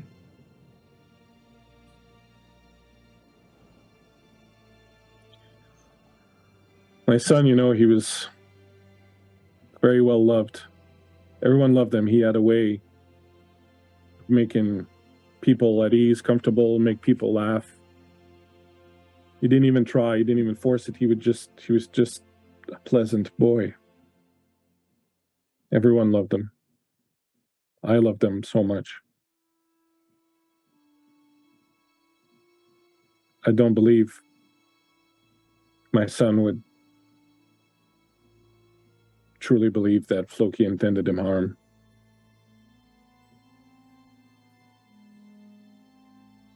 Then I would like to believe that as well.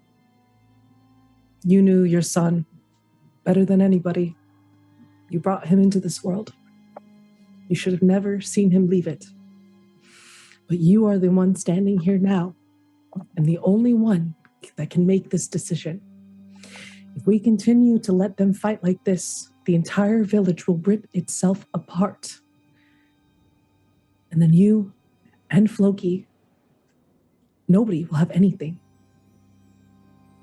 You have to stop this before anything goes too far. That way you can see your son one last time. He won't listen to me at this point. But perhaps if you convince Soskin, my Jarl, to release the boy, the men of the other village will allow me to see mine. And then perhaps we can put this behind us. And I can go on grieving as I should properly. I think there is a way to make them listen, if that is what you want, Saga. I think that would be best right now, Arya. I don't see any other way in quelling them, their anger. I look to Igna. I will do what I can. I will not make any promises because, again, I'm only but a human in a Jotun's world. This is not my place to make decisions of your people, but again, as I said, I've grown to love you, your people, and I will do everything that I can to leave this place better than I found it. And I will go ahead and turn and take my leave, meeting Axel outside in the front. Axel sort of like quietly and slightly nervously lingering on the edge of this crowd of women, and eagerly catches pace with you and says, "What did you say?" We must go speak to the leader of the village and convince him to free the other boy, Floki, in hopes that it will quell the anger of everybody. And so that she might, and I gesture towards Igna, that she might see her son. Axel sort of looks at this crowd of giants pounding on each other and...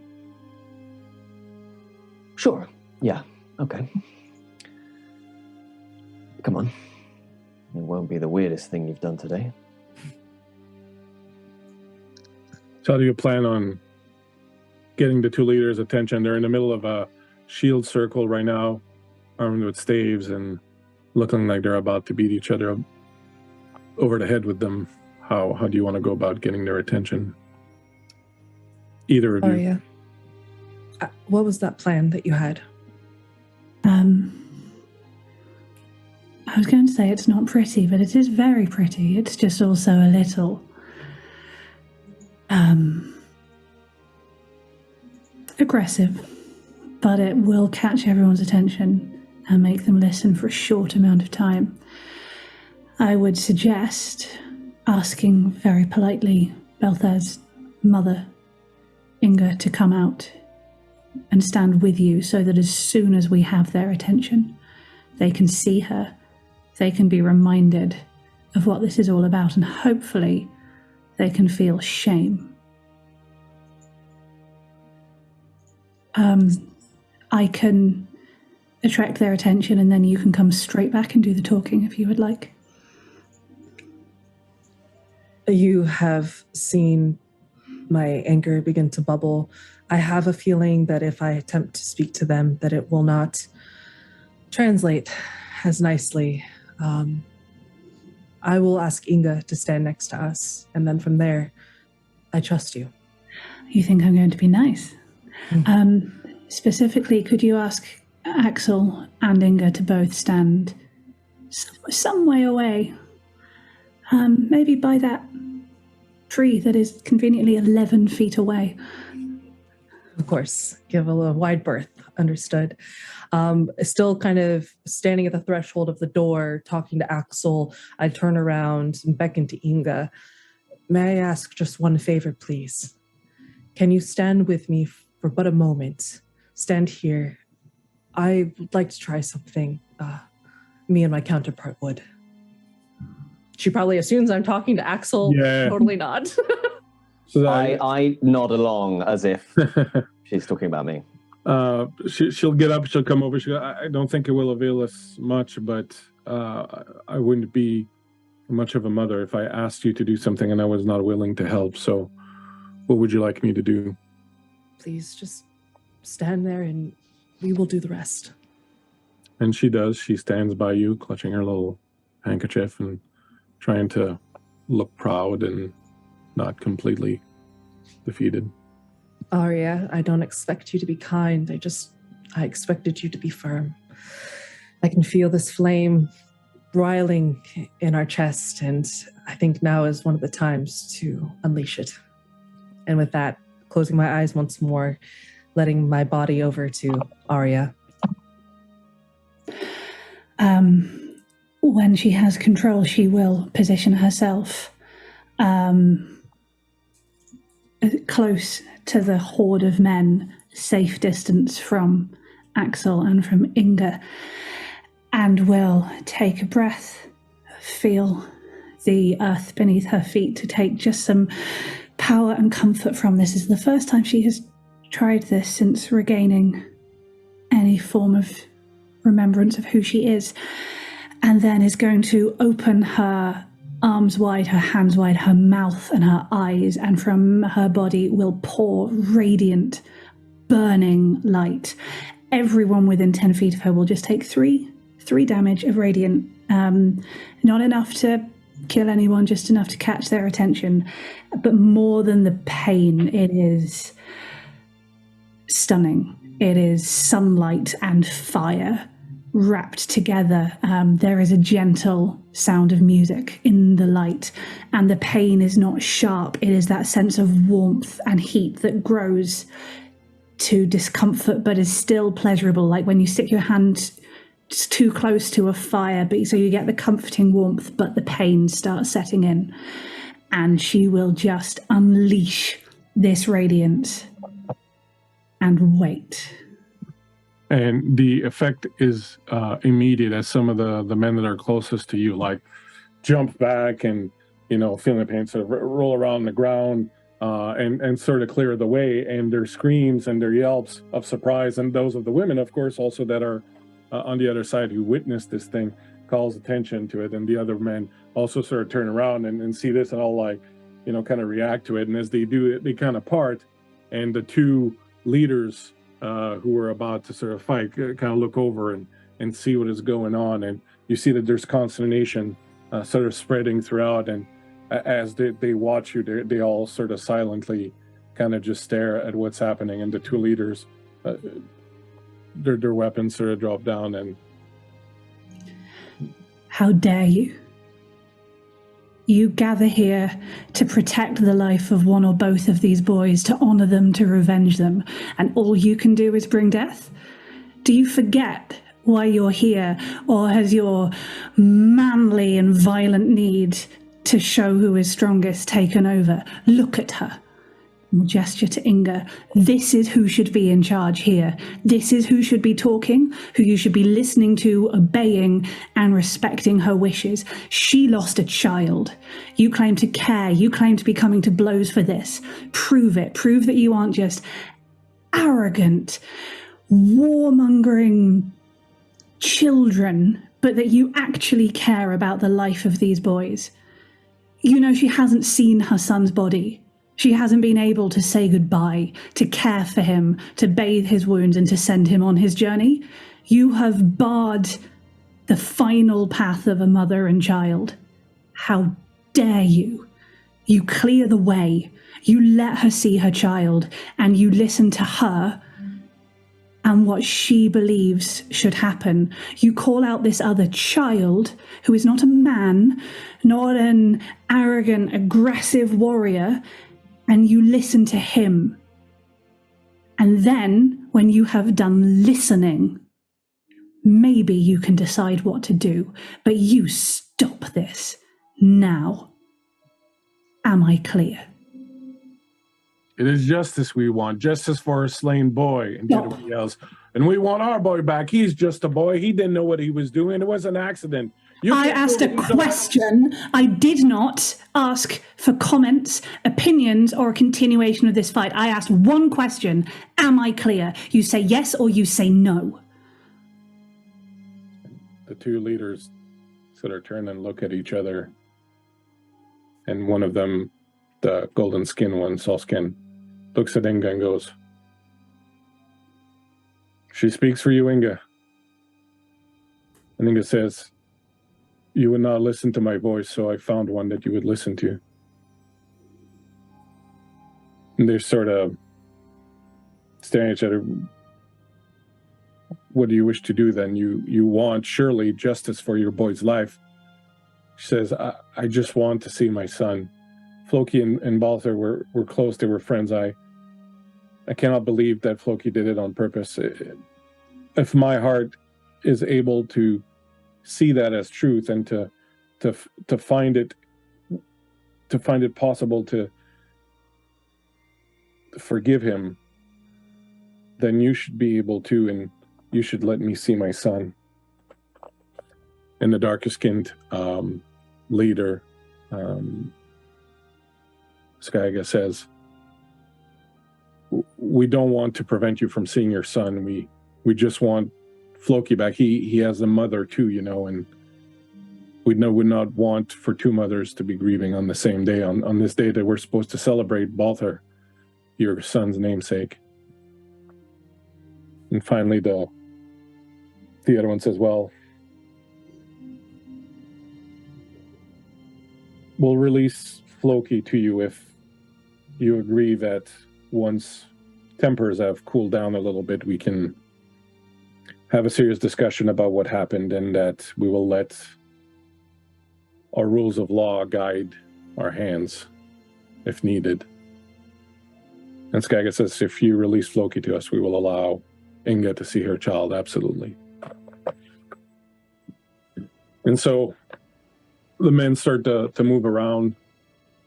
Someone goes into one of the homes and brings out this dark-haired boy who looks quite repentant. He's looking down and he looks very sad.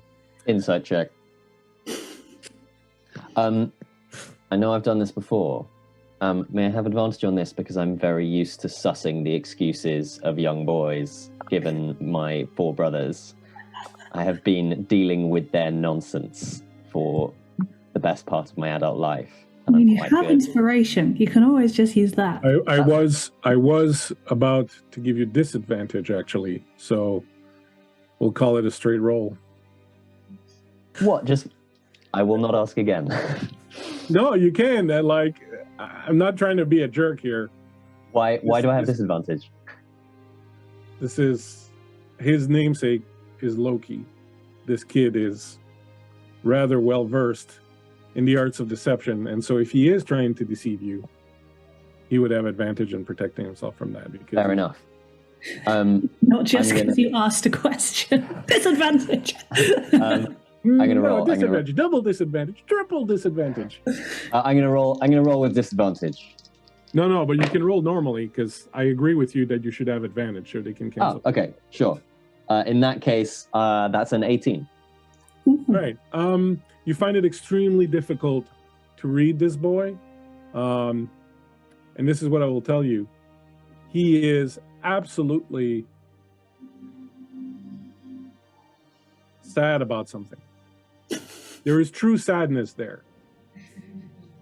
Just not 100% clear what that sadness is about, but there's absolutely sadness there. That concerns. Don't see guilt either. That's is that very there's concerning. not, or is that because he feels none? You don't know. This boy is extremely difficult to read. Mm-hmm.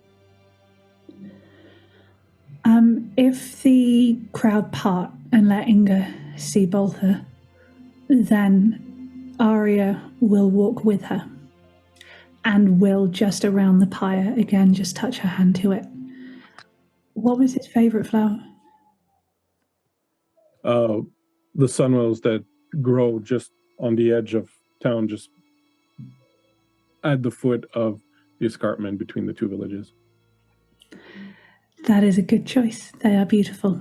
And Arya will make them bloom throughout the pyre, growing up from the ground, weaving through the pyre, and a circlet of them on his head. She will then concentrate and grow just one. Hand it to Inga and say, "This will bloom for as long as you remember your son." She, at this, she begins to cry, and you think she mumbles a thank you through choked sobs. And as the boy is being released, the other men will move, and she will be allowed to approach the pyre where her son rests. And when you finally see him, this boy, you can see that he was a marvelous-looking youth. Even in death, he seems like just such a nice boy, such a nice person. You feel sadness that you won't get to know him because you feel certain that he would have been a very likable youth. Whereas when you look at the other one, he seems quite disagreeable, but, you know, maybe he'll grow out of it. Saga, if you're happy, I will walk us out of here so you can have privacy to weep. Thank you. Tell me when you're ready and you can come back. When she says that, you'll feel Saga begin to pull back into the body.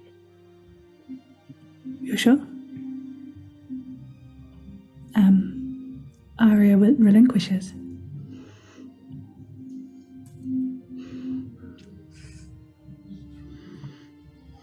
As the people of the village the people of the upper village claim their dark son Floki, and the people of the lower village make room for him to go by, and gather around the pyre for a much more somber and perhaps sad celebration of Balthur's festival than they normally do. I think it's probably best for you to leave them to their grief and dealing with this particular situation, and you make your way out of the town as they congregate and start finding ways to mourn and repair the strained relationship between the two villages. How old was Balthur when he died? It's hard to tell at the Jotun, but he would have been the equivalent to 16, 17, perhaps in human years. Yeah, Axel's very quiet after that one. That's sat somewhere quite uncomfortable. Well, I'm sort of gently put a hand on Saga's shoulder and sort of make our exit. Nodding to you, I lean in and we walk out in silence. Do I see Loki's mother around? You will see her when they bring Floki up towards the village. You'll see a woman come down with a long black dress and come to him. And when she sees him at first, she seems to be kind of very disapproving and kind of stern. But then, she sort of relents and takes him to her, and he hugs her really, really, really tight. And the two of them will turn around and head back into the village. I don't know if this tape needs control of the body or not. Tell me if it does, and I will ask Saga for it. But I would like to just reach out telepathically to Floki. Who's driving right now? I think I just gave it back to Saga. Right. But it's all in my head, so... I know, but... Yeah, go ahead. Good. Really? Yeah. Great. Just as we walk past, we'll just a quick to Saga, this might feel strange. Don't worry. And then reach out to Floki. I don't know if you did it or not. I do know that you took a life. And so now things are out of balance. I trust you will spend the rest of your life trying to restore that balance by saving lives, helping people, and being very careful not to make such a terrible, accidental mistake ever again. And you hear hesitation at first, and then you hear, absolutely, I will. I'll be careful. Go on, I will insight if that is okay. Disadvantage, I assume, even though I am the avatar of a life. Disadvantage. Yeah. Oh, well, one was in that 20 and one was 19, so that is 26. All right. Let me put it this way. He may or may not be lying. You feel that he has very good intentions. He absolutely has very good intentions. But you kind of feel like there's part of him that thinks that maybe good intentions won't be enough. But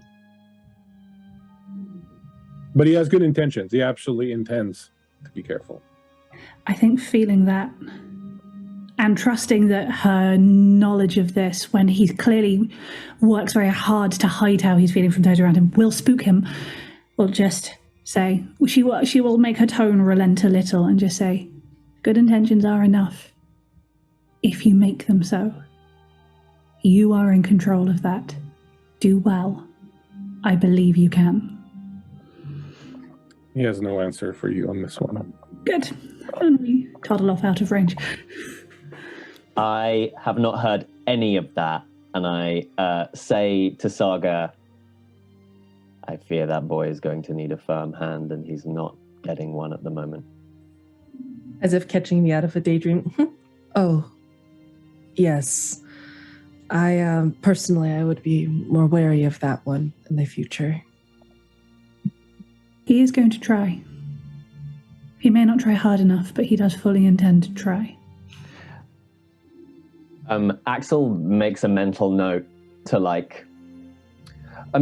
the guy's namesake is Loki. Does that, Axel makes a mental note that potentially trouble, and especially in a community that has just been riven by people who were corrupted and people who were. How obvious is it if people are corrupted, DM?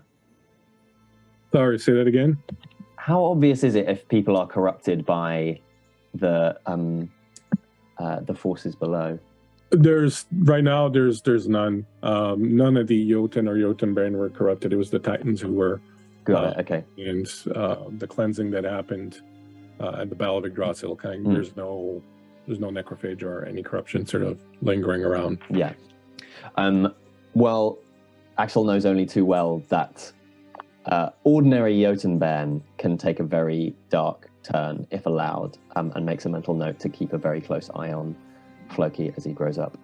Okay, very good. As you continue on your way then, crossing the final bridge, heading into the Cradle, which is the land of spring, you cross the bridge and the golden sun-drenched fields of summer give way to gentle cooling rain. The grass turns green and the trees and bushes have that fresh bloomed glow. Every tiny bit of green stretching as if coming out of some long slumber, yearning for water and the feel of the cool springtime sun.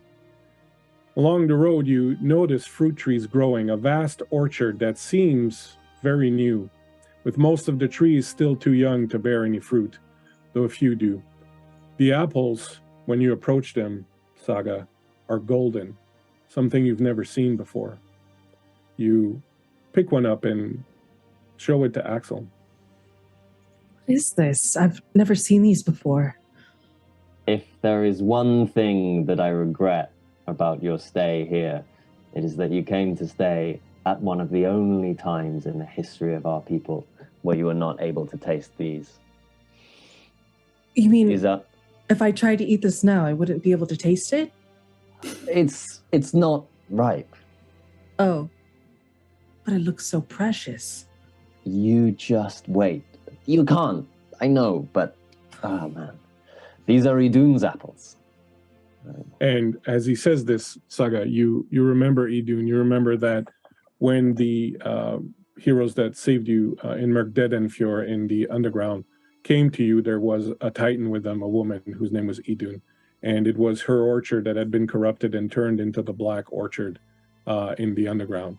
And after the fight down there, you didn't see her again, but you know that she'd left because her entire orchard had been corrupted and turned to this weird sort of rotting place of death where the horned god had been residing. But you do remember Idun from that particular encounter.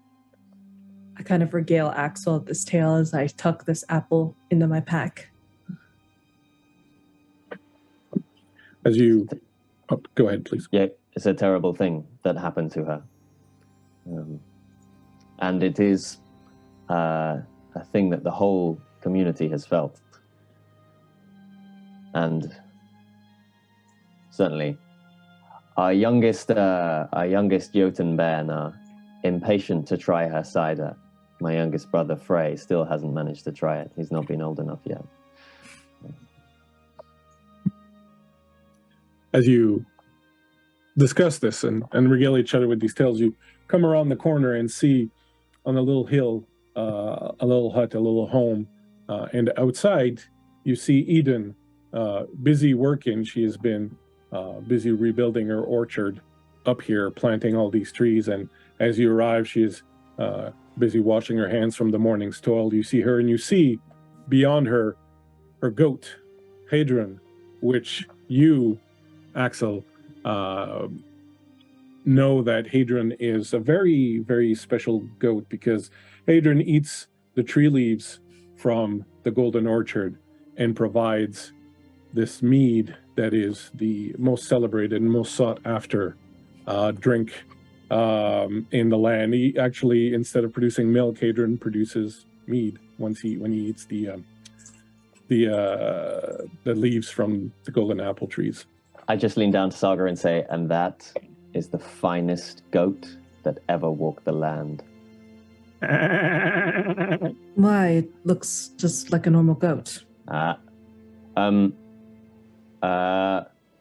Idun, fair afternoon to you. How goes it? Is that Axel? The Olaf's same. boy. Axel visibly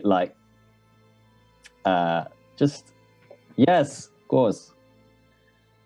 Welcome. Who is that with? Is that Saga? It is. My Saga.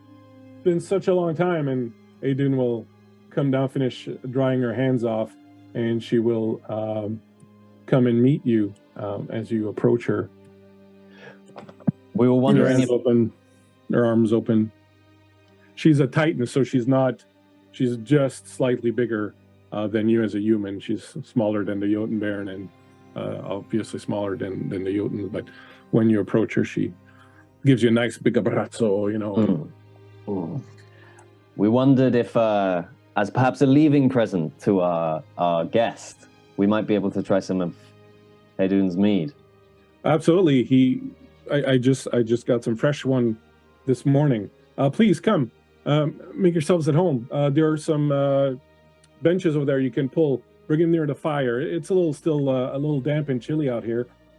I do have a few apples from my last harvest that are ready to You eat. do? I'll bring those too. Yes. Adrian, come over here, but come over here. And the goat sort of comes over and she's like, "This is Saga, the one I was telling you about, the one who we helped escape downstairs and who helped me escape the old orchard." And Hadrian comes over and looks very wisely at you and then sort of nuzzles you and wants you to give him some scritches. I'm sorry. Adrian is a male goat who produces milk.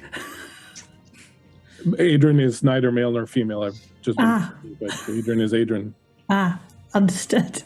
Adrian is the magical goat. Just you were okay with everything else, but the goat. Yeah, it was. Look, I just need to know how you're milking the goat, okay? Yeah, exactly. Let's not go Breeze there. permanently on fire, Jotun, the avatar of life, possessing a human princess. Cool with all of that, but we need to get the sex of the goat correct. Adrian comes over, nuzzles you, and she clearly would like you to give her scritches. They, I think. Any and all. Please come, sit. Where are you headed this way? And she's going over to like the barrel there where there's the some of the meat and whatnot. Where are you off to? To the portals. Oh, are you leaving then? Axel looks at you, Sarah.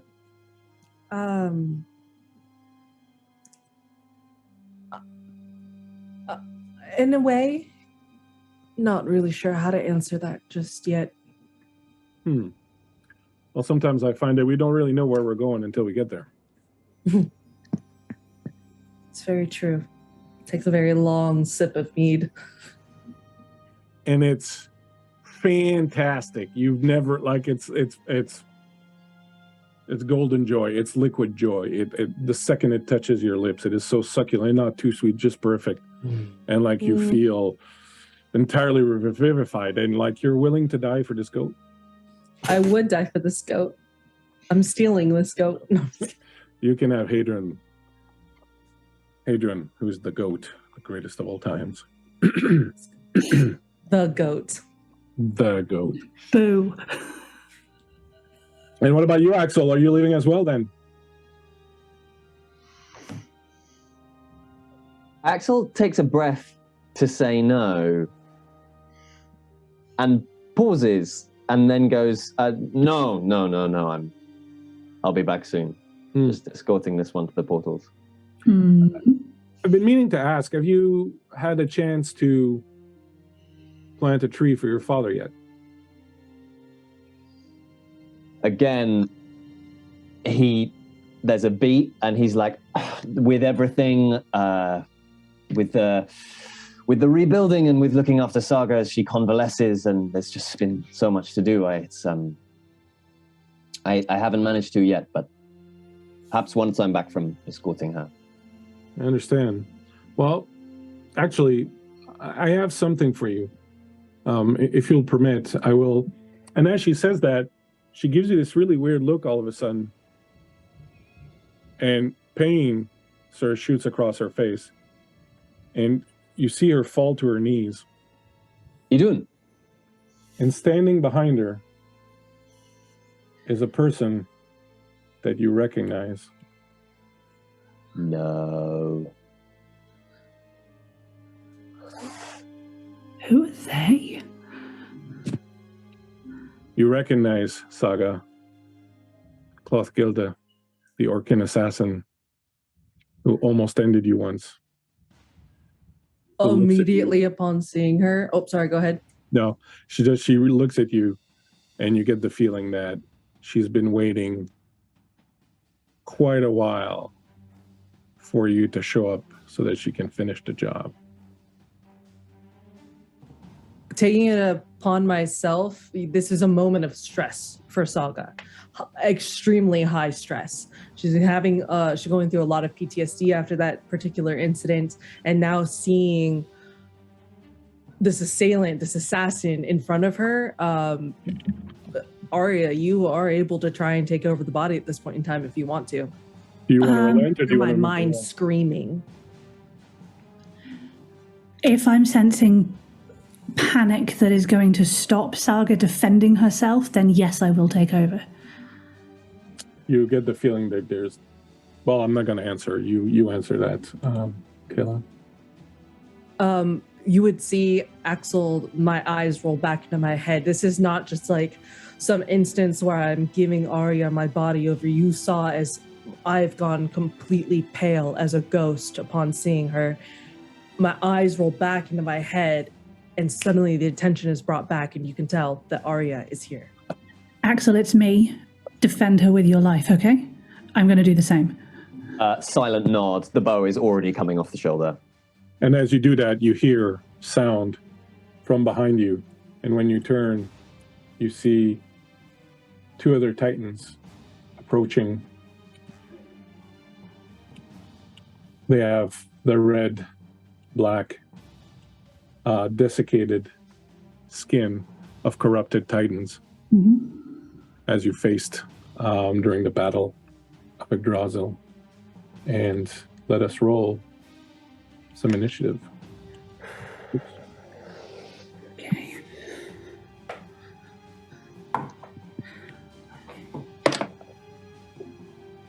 That's an 18 for Arya.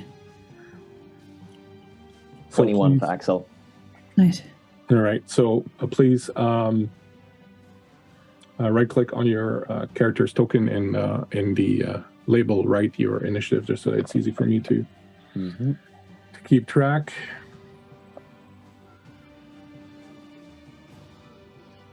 And we will keep the same initiative throughout. And the only thing that I would like to sort of remind you at this point is that you don't have to count movement.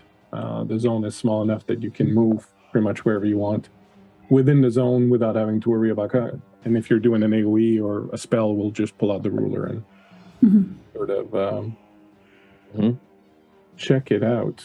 All right. So in order to keep things sort of clear in our mind, I'm going to swap out, but I won't get rid of it completely.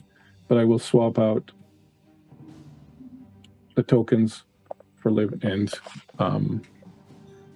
Saga, depending on who is controlling who. All right. At 21, actually at 22, Adrian goes with a lot, and then runs off to see her. And at 21, Axel. I immediately pull the bow off my shoulder. I recognize this, right? This person. You've not seen her before, but you heard enough descriptions, both from Saga and from other Jotuns and Jotunbairns who fought Klothgilda during the Battle of Yggdrasil to know exactly who this is. There's no mistaking it. I just say, not again, and pull the bow, aim it at Klothgilda, and bonus action cast Hunter's Mark. Okay. On them, which just manifests as like veins of shadow spread across their face, like the veins in rock, and just almost forming like a crosshair hex across their front of their face. And I make 2 attacks because that's something I can do. You go for it. So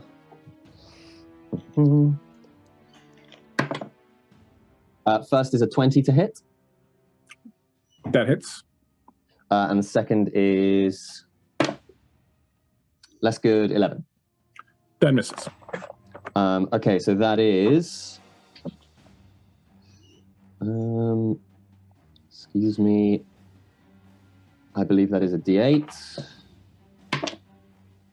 which is good.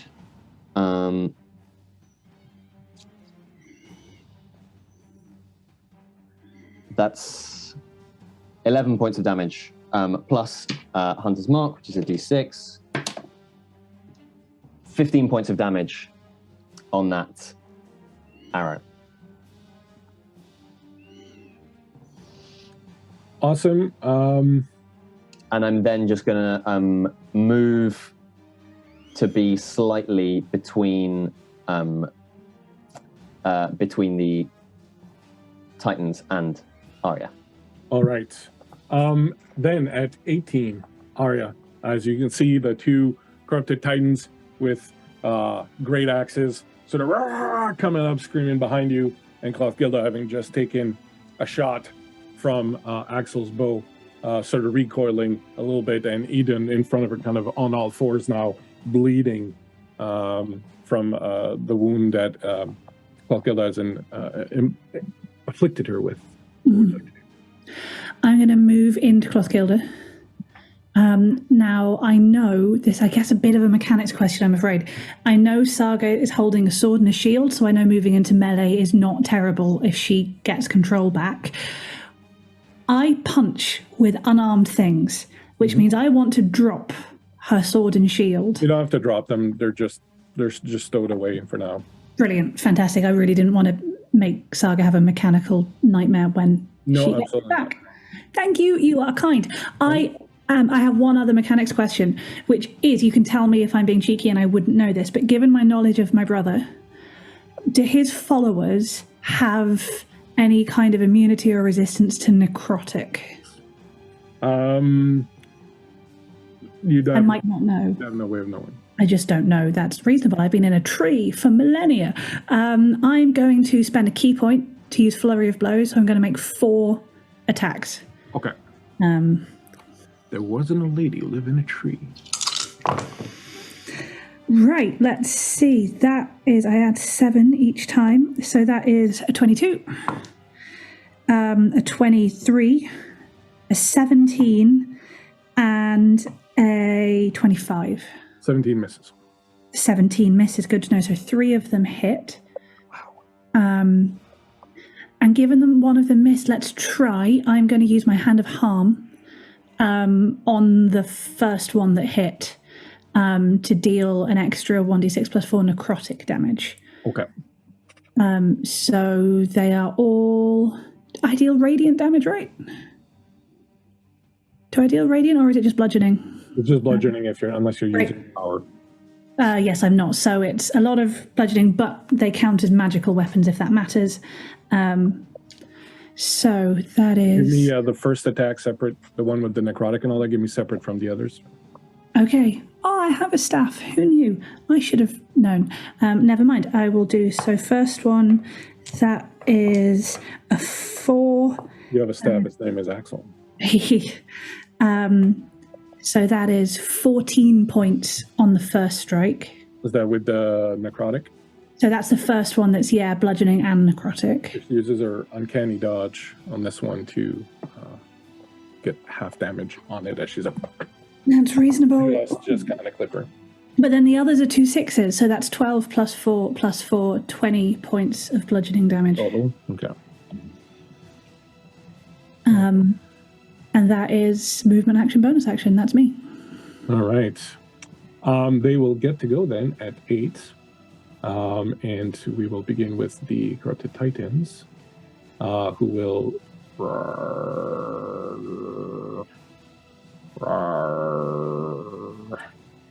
So the one on you, Axel, comes up behind with his great axe, which he will make no bones about swinging at you, because, that's what he does. Twice, in fact, because, that's what he does. So the first attack will be at 25. That'll hit. And the second one will be at natural 1. So one hit. I think the impact hits. He takes it in the ribs and turns it into a combat roll that misses the second one. Nice. Using your enemy's own weapons against. I like it. But you do take 14 damage from the first blow as he crunched into you. And because he's hardcore, he's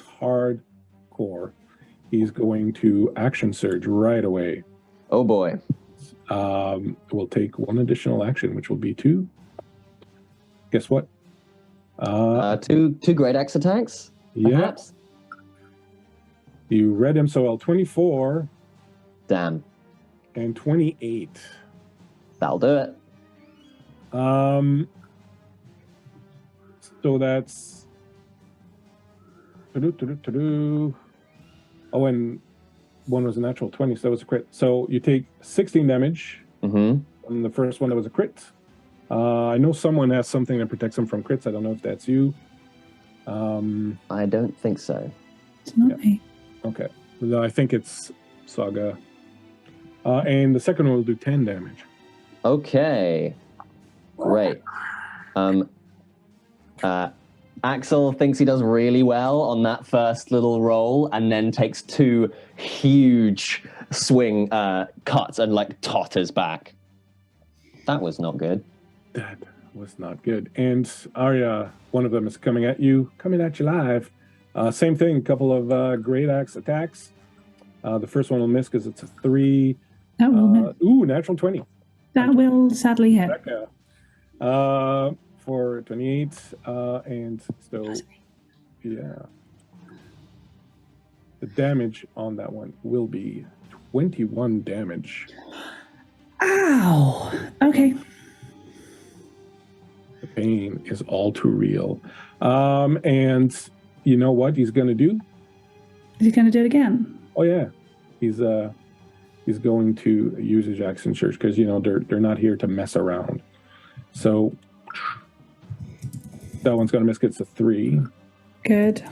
And that one is going to be a 24. Hit. And that attack will cause you, you're lucky, 7 points of damage. As on the backswing, as he misses with the front, but then comes back on the backswing and clips you just as you're sort of trying to get away from him. And, yep. Axel, Arya looks rough. Well, Saga looks rough. Axel looks unbelievably rough as well. Great. And I would like Arya to make a perception check. Perception. I can do that. I can totally do that. I can do that. That is an 18 plus 4, 22. Excellent. So as you were rushing towards Clothgilda, before you were so rudely interrupted by this corrupted titan, you saw that Clothgilda was smiling, ready to take you on, at her swords out, and then the closer you got, the more she started looking at you kind of in a very confused way. Oh, we could have used our words, couldn't we? Oh, well. And you see, as her goon sort of hits you and strikes into you and all that, and you're kind of, a little taken by that. You can see that she's got a clear opening that she can come in and sort of really nail you, with the flanking and all that. But you literally see her kind of ready to do it, but then stop, and she's really sort of trying to understand something. Is there a moment to speak? I will, hold on. I'll do an insight check for her. Okay. There is almost a moment to speak, but before you speak, it is the end of the round, so we will do a charisma check just to see if Arya or if Saga finds herself back in control. What check am I making on this? It's a charisma check. You're doing it with advantage. 22.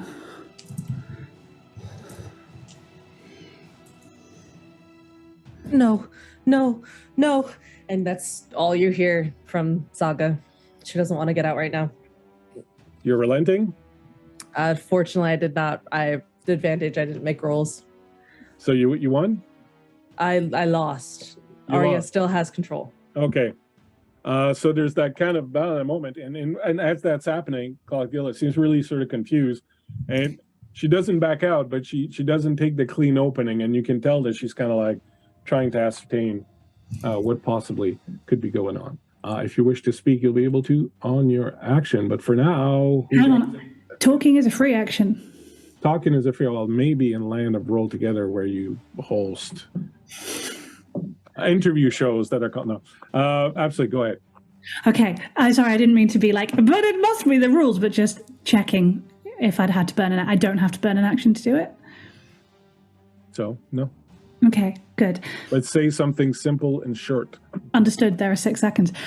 Seeing that flicker of confusion and recognition in Clotilda will go, I've heard you do good work for my brother. I'd suggest you stop killing his sister.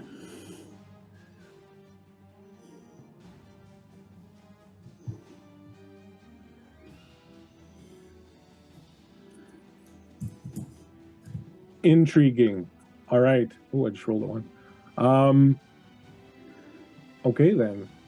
You scrunches up her face again. At 22, Adrian is like licking Eden's face and sort of, trying to like nudge her with her thing to kind of get her moving. And Eden's like still doing it, sort of trying to move. And at 21, unaware of all this drama transpiring between all these people up there, Axel. Okay, I've got a lot of questions. What do I know about, one, how smart these Titans are? Not very. Okay. And also, what do I know about how sort of strong and powerful they are? On par with the Jotun Baron. Yeah, cool. Okay. And 3, those golden apples heal any wound, right? And we've just been given some? She was bringing a crate of them, yes, and when she was stabbed, the crate fell and apples rolled, and you can actually see them on the ground there. Okay. Okay, Axel casts Disguise Self. You do also have a potion, right? Remember? I do. Is it an action to drink a potion? So normally I require that people have it ready. It's a bonus action to ready it. And once it's readied, you can take it without using an action. If it's not ready, then yes, you have to take an action. Is it a bonus action to pick up an apple from the floor and eat it? Yes. Great.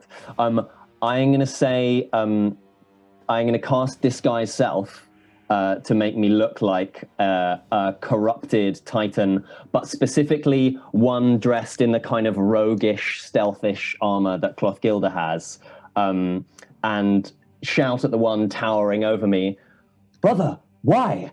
I was looking after this one to spring the ruse." And then hope he's confused for long enough for me to run over here. Spring the ruse. I absolutely love it. So go ahead and make a deception check, would you? With advantage? Yes. Thank you. Do you ask that every time you make a roll? No, but I did cast a spell to help me out with this one. So I thought it might be. I told her. So yeah, go ahead and roll it. And my deception sucks. Nat 20. Nat 20. This guy's like, Rolf, is that you? It is I, Rolf. I say as I bonus action munch one of the golden apples. How many hit points does that regain? You can roll 46. 46. I love that.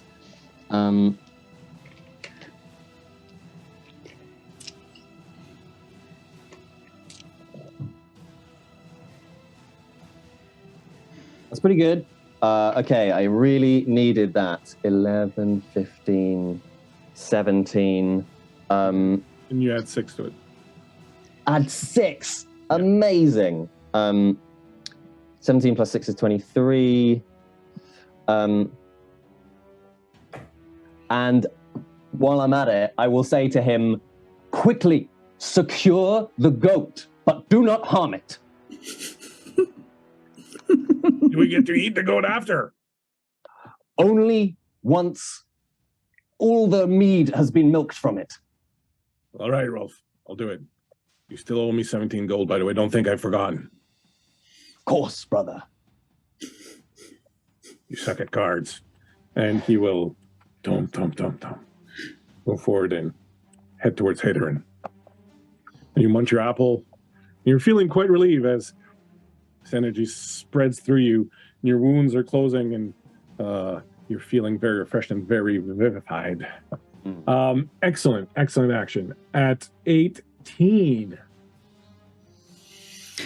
Does Gilda look confused or hesitating enough that I think I could move away and get an apple without her whacking me?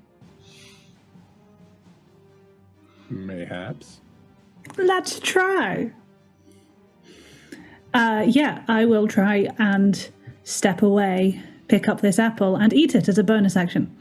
You see that it absolutely goes against every fiber of her being, but she does not kill you where you crouch when you go for the apple, even though you can see that, like, it was almost pure reflex to just stab you in the throat while you did that. But she kind of beat the riff, and then she's, sort of moving away a little bit. She's looking at sort of the entire scene, not too sure what to do. Do you do anything else on your turn? Simon? Yes, I will. Cheekily is a free action. You can tell me I'm not allowed to do this if you'd like. Can I just, as my fingers brush the grass to get the apple, just let the grass grow, the flowers bloom, just as a little spot of proof? Yeah, absolutely. Brilliant. So I will do that, making dead eye contact that it is me. And then I would like to, I still have my action, I've moved and bonus, like to hold as an action. I have a staff, which I forgot, and it's so much better than my fists. I would like to ready, I'd like to have it held and ready, and I would like to hold my action, my 2 attacks on my action.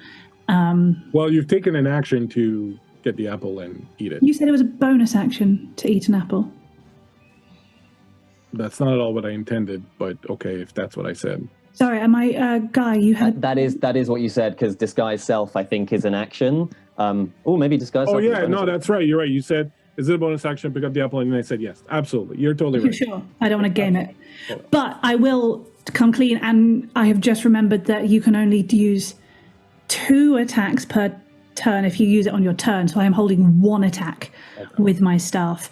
And that will be if any of the 3 do anything violent or aggressive towards Saga or Axel. So I am there waiting and will say, would you like to stop this now? So, on their action, this giant, not knowing any better, will come for you. The other giant is going for Hadron.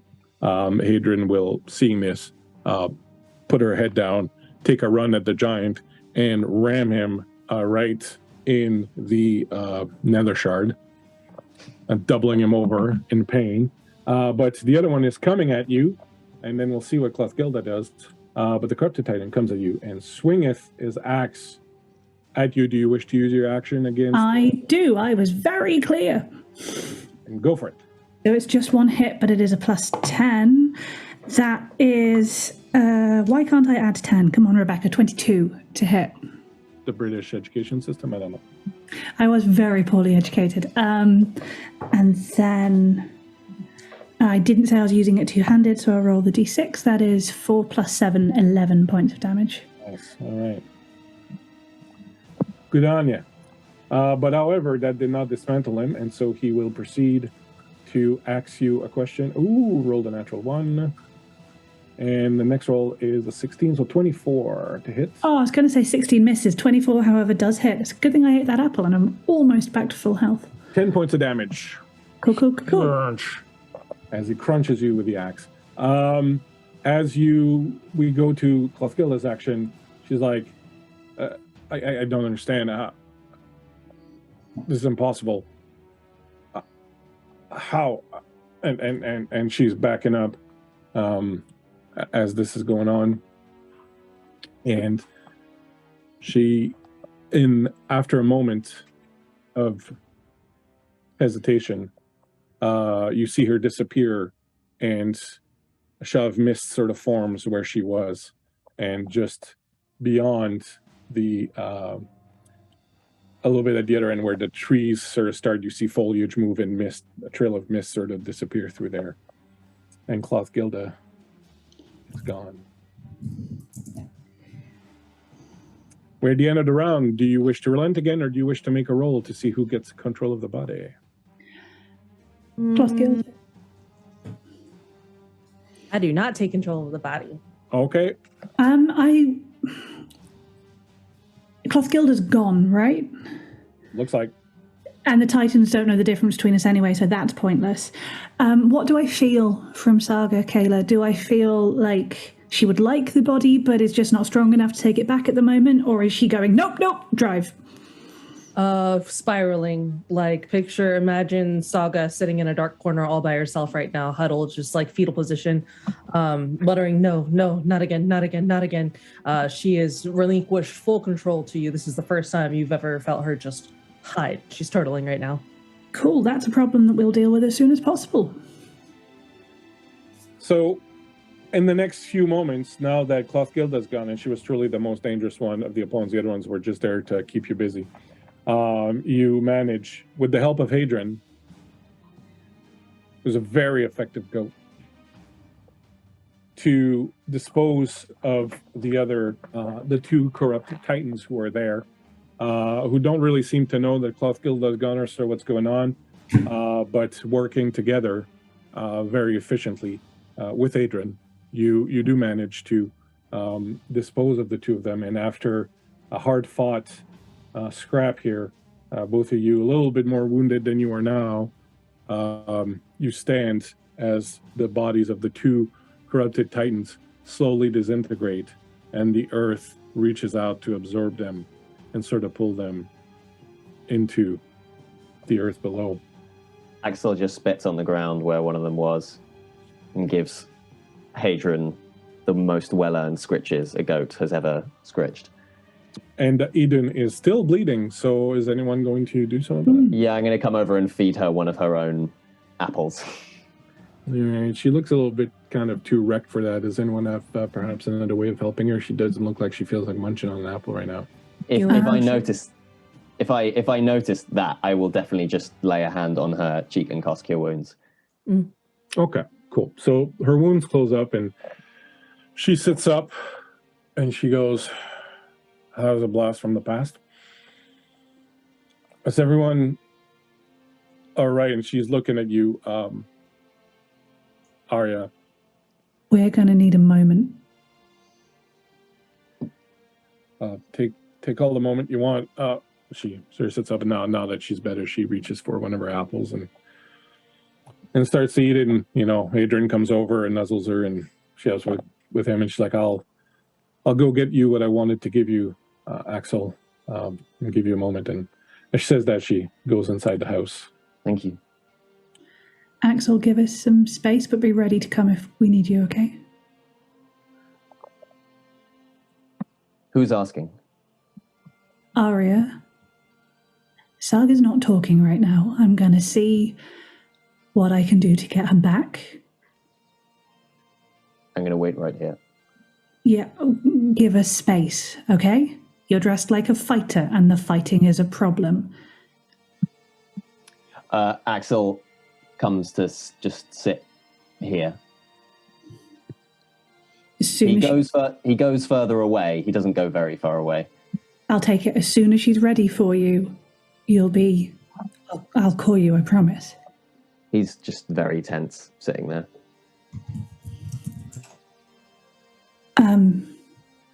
Arya won't say anything. She will just reach that part in her mind where she can feel Saga curled up and panicking and just start to sing a lullaby.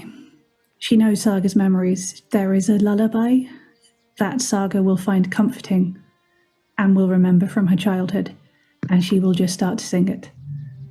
And because it is Arya and she weaves the music of life, it will, I hope, add a little bit of magic, calm and peace and safety, as well as just the sound and the comforting sense. And that warmth that Arya brings with her will just spread through you, throughout all the way to the tips of your fingers and toes. She's not going to rush you. She's not going to say anything. She's just going to wrap you in that warmth and that light and that music. The lullaby ends and you hear Saga speak in the softest tone you've heard her speak ever. I'm so sorry. You must think me so pathetic. I didn't mean to run away. As soon as I saw her, everything came rushing back, and I'm so sorry. You're not allowed to do that. Nobody who's ever met you would call you pathetic or accept your apology at this moment. You have endured more than most people are called to do in a lifetime, and you are still very young. You made a choice that let me deal with this, and actually ended the fight with less bloodshed than there might have been. You showed wisdom of yourself, your own capabilities, and of the situation. You have nothing to apologize for. But I wasn't there for you. I wasn't there for Axel. You both could have died. We didn't.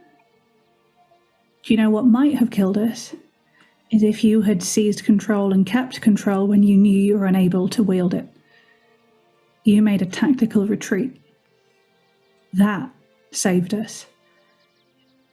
You had every good reason to not want to be in that fight, and so you handed over to someone who could cope. We're a team now. And for as long as we're together, I can protect you through the hard bits. I don't even remember what it was like without you in my head before this. I'm sorry for that. Don't apologize. If I can't apologize, then nor can you. Same body. Axel, I think, is worried that I'm holding you prisoner in your own head. Are you ready to come back? You don't need to be. He can deal. I can make him sit in the naughty corner for as long as you like. But he cares about you and he is scared for you. When you're ready, let me know and you can have the reins.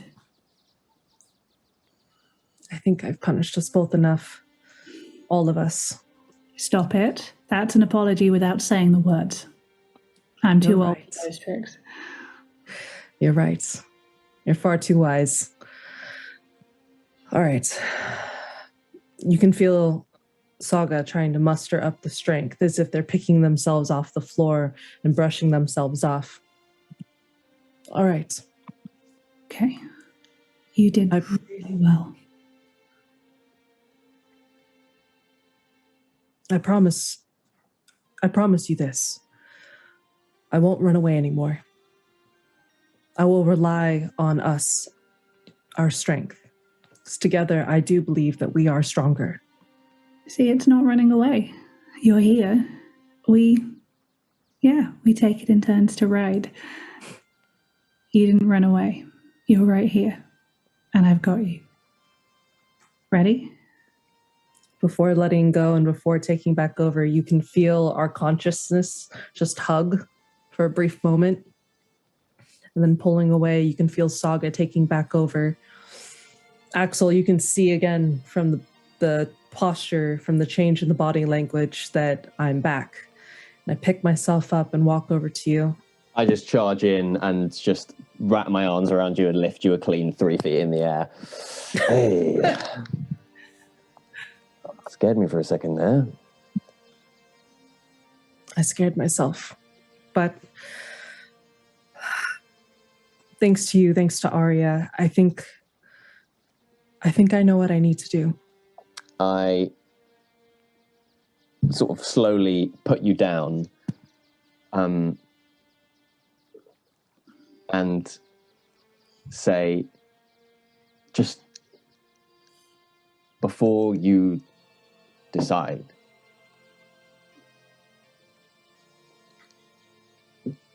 you bring life everywhere you go. You don't need ancient spirits to help you do that. You have brought life to this place like I've never seen, and I have no doubt that you will bring it back to your people when you go and be their queen. Why must it be you who gets taken away for some fairy tale? Why can't you do all of the things that you have been doing and could do if you stayed you? Are you sure it can't be anyone else? I take his face in my hands, looking him very deep, and he can see almost the resolve of both me and Arya at the same time. For the first time, he can see us both. I am the only one that can do this. I'm the only one with the blood of kings. This is my responsibility, nay, my destiny. I've been trying to run from it for so long. I thought that maybe I could hide, enjoy a quiet life with you, in a village, with people I loved. But it seems that is not where this path will lead us. And just know that I will do everything I can to come back to you.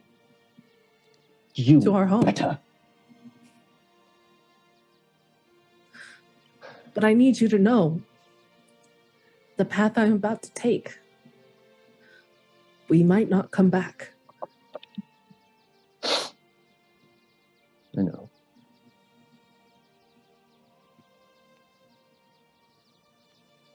You're my best friend. I love you. Hey. I love the time that we spent together. Please do not forget it. Every time you eat a green Yorthberry, think of me. I had this whole prank planned where I was going to send you down and then to the forest, and you just made him grow yourself. That actually wasn't me. I will admit, Arya had a part to play in that. Well, I guess she is the spirit of eternal life. I can't stay mad at her for too long. She's the one that brought me back to life. I don't think you're right, but I know I can't change your mind. Maybe I can. He's right. You brought yourself back to life. I couldn't have been here if you hadn't done it yourself first. But sorry, I am interrupting a very special moment. Though also Saga. Not at all. Saga, hey, look, I'm here. Saga, he could come too. If you wanted. It's a risk, but he might be happier with that risk than safety here. It's your choice. You have so many choices still to make. You're so used to the moments of quietness in our conversations, Axel. You know that we are speaking to each other, Arya and I. And as soon as she says that, I look to you. Would you come with me?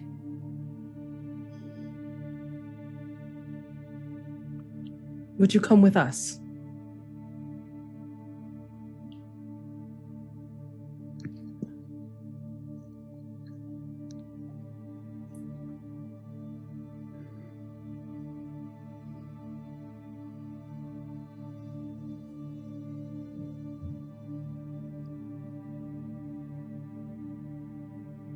if you've taught me one thing, it's that looking after the people who need it is not always the thing that you really, really, really want to do. And I want to follow you. And I think my people need me here. I'm sorry. Don't apologize.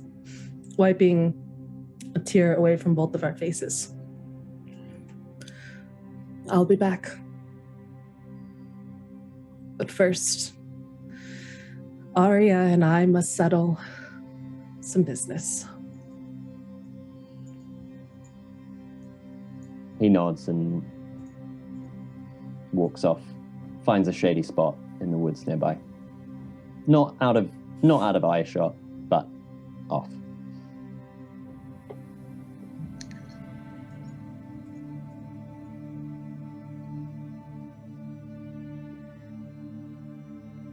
Are you ready, Arya? I say one last time. Are you afraid? Yes, but this time, I know that it is a part of my strength, and I will not run from it. If I didn't feel fear, then I wouldn't be human. I've been thinking all day about what Ingrid said, that we all feel fear. Leaders are the ones who can't let it cripple us. But there's two of us, which means we can be brave for each other. I'm sure there'll be times when I will lean on you, don't worry. And I am sorry about the boy. I will do everything in my power so you can fulfill your promise to him. Everything I possibly can. Thank you. Just promise me that we'll both make it back together. No, I can't. And I'm not going to start lying to you now. But I promise we'll try. And whatever happens, we'll do it together. And whatever happens, they will sing songs about it until the end of time. All right. I think I'm ready. East, shall we? East. You should walk out of here. Under your own steam, on your own feet. Are you ready? Okay. I'm with you. We start heading east. Yeah. Axel joins you and we start heading east. As you're about to leave, Idun comes back, and she's carrying with her a little apple tree seedling. She comes to you, Axel.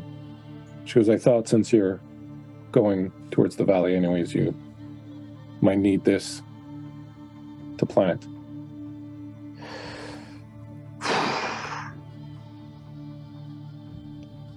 Thank you, Idun.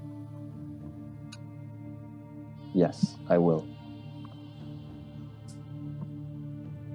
And she thanks you all for saving her, and Hadrian, once more, gives you each some apples and a skin with mead in it, sends you on your way, and shortly you find yourselves at the end of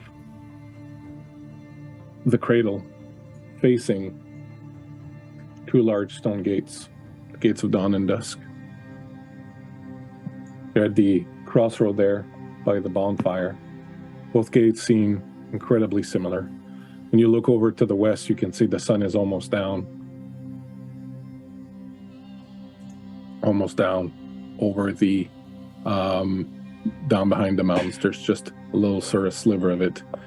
You know, the dawn of dusk is in the west, and the one of dawn is in the east. As with the sun,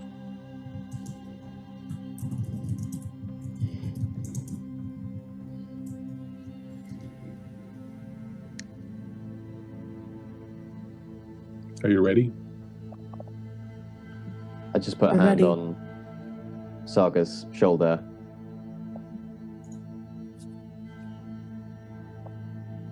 And just say, go well, Saga Thainsdottir. And you, Axel Olafsson. He takes a big breath and just squeezes your shoulder quite hard. And steps No back. crying. Don't you dare. No more. We've shed enough tears. And don't you dare say goodbye, because that means we might not see each other again. Till next time, my dear friend. Till next time.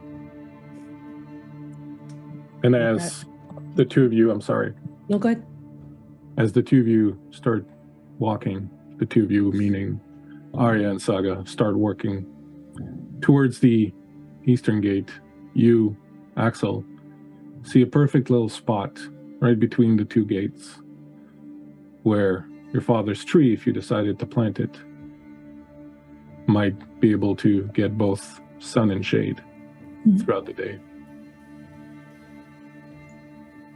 I wait for them to go.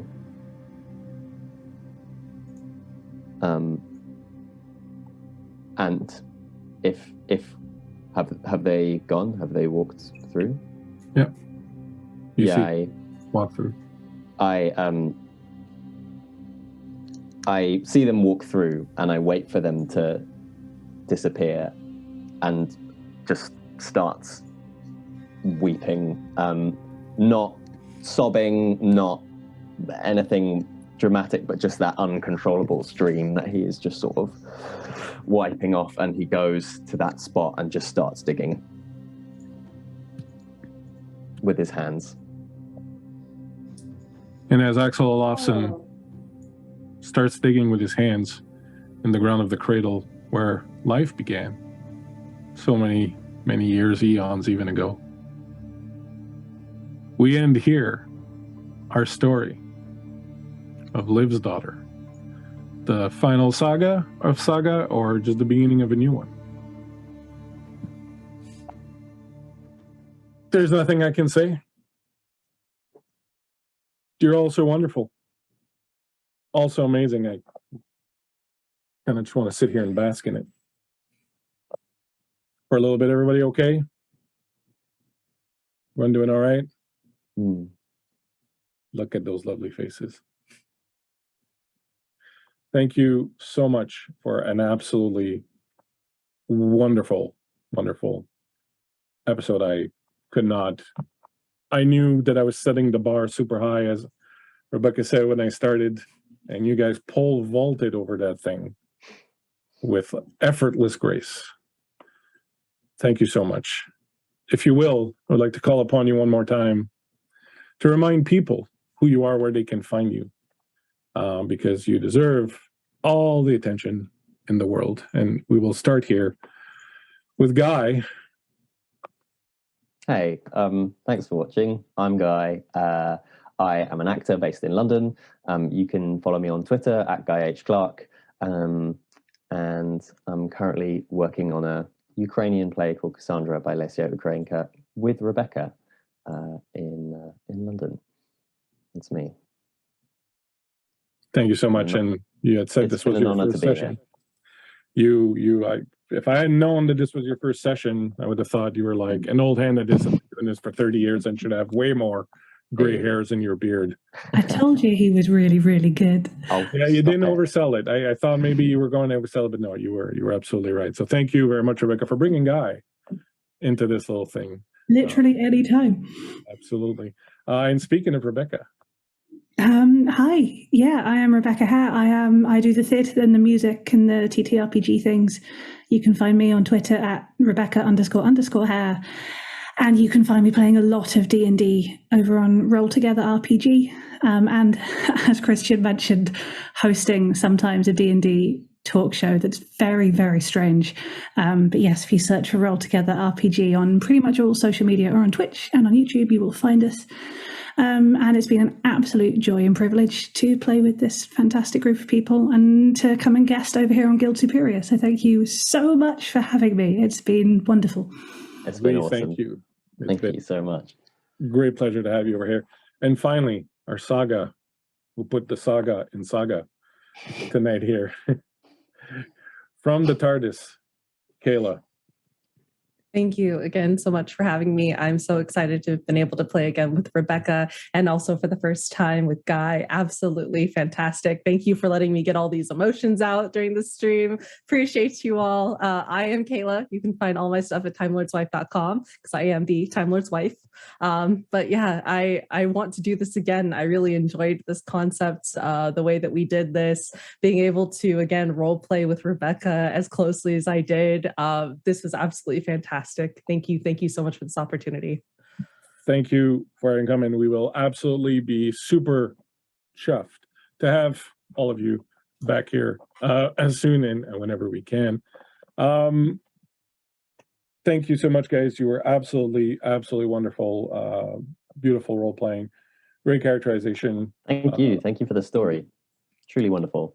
I did nothing. You guys were just True. too good. We'd have just sat here talking about Doctor Who probably without you. It was gorgeous, Christian. Well, that would have been worth it. You've complimented us relentlessly for 3 hours. Now we're allowed to tell you that you're an incredible DM, and it's amazing to play with you.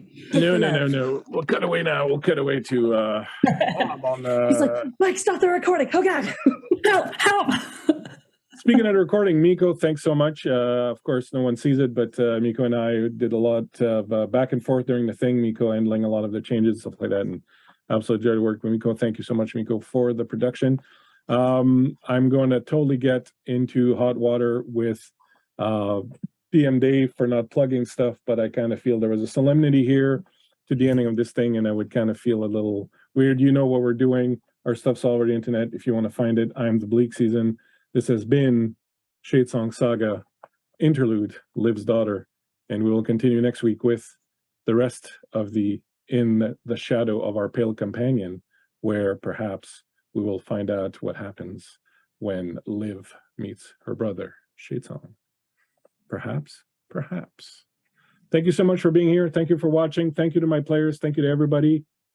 And with that, we are gone.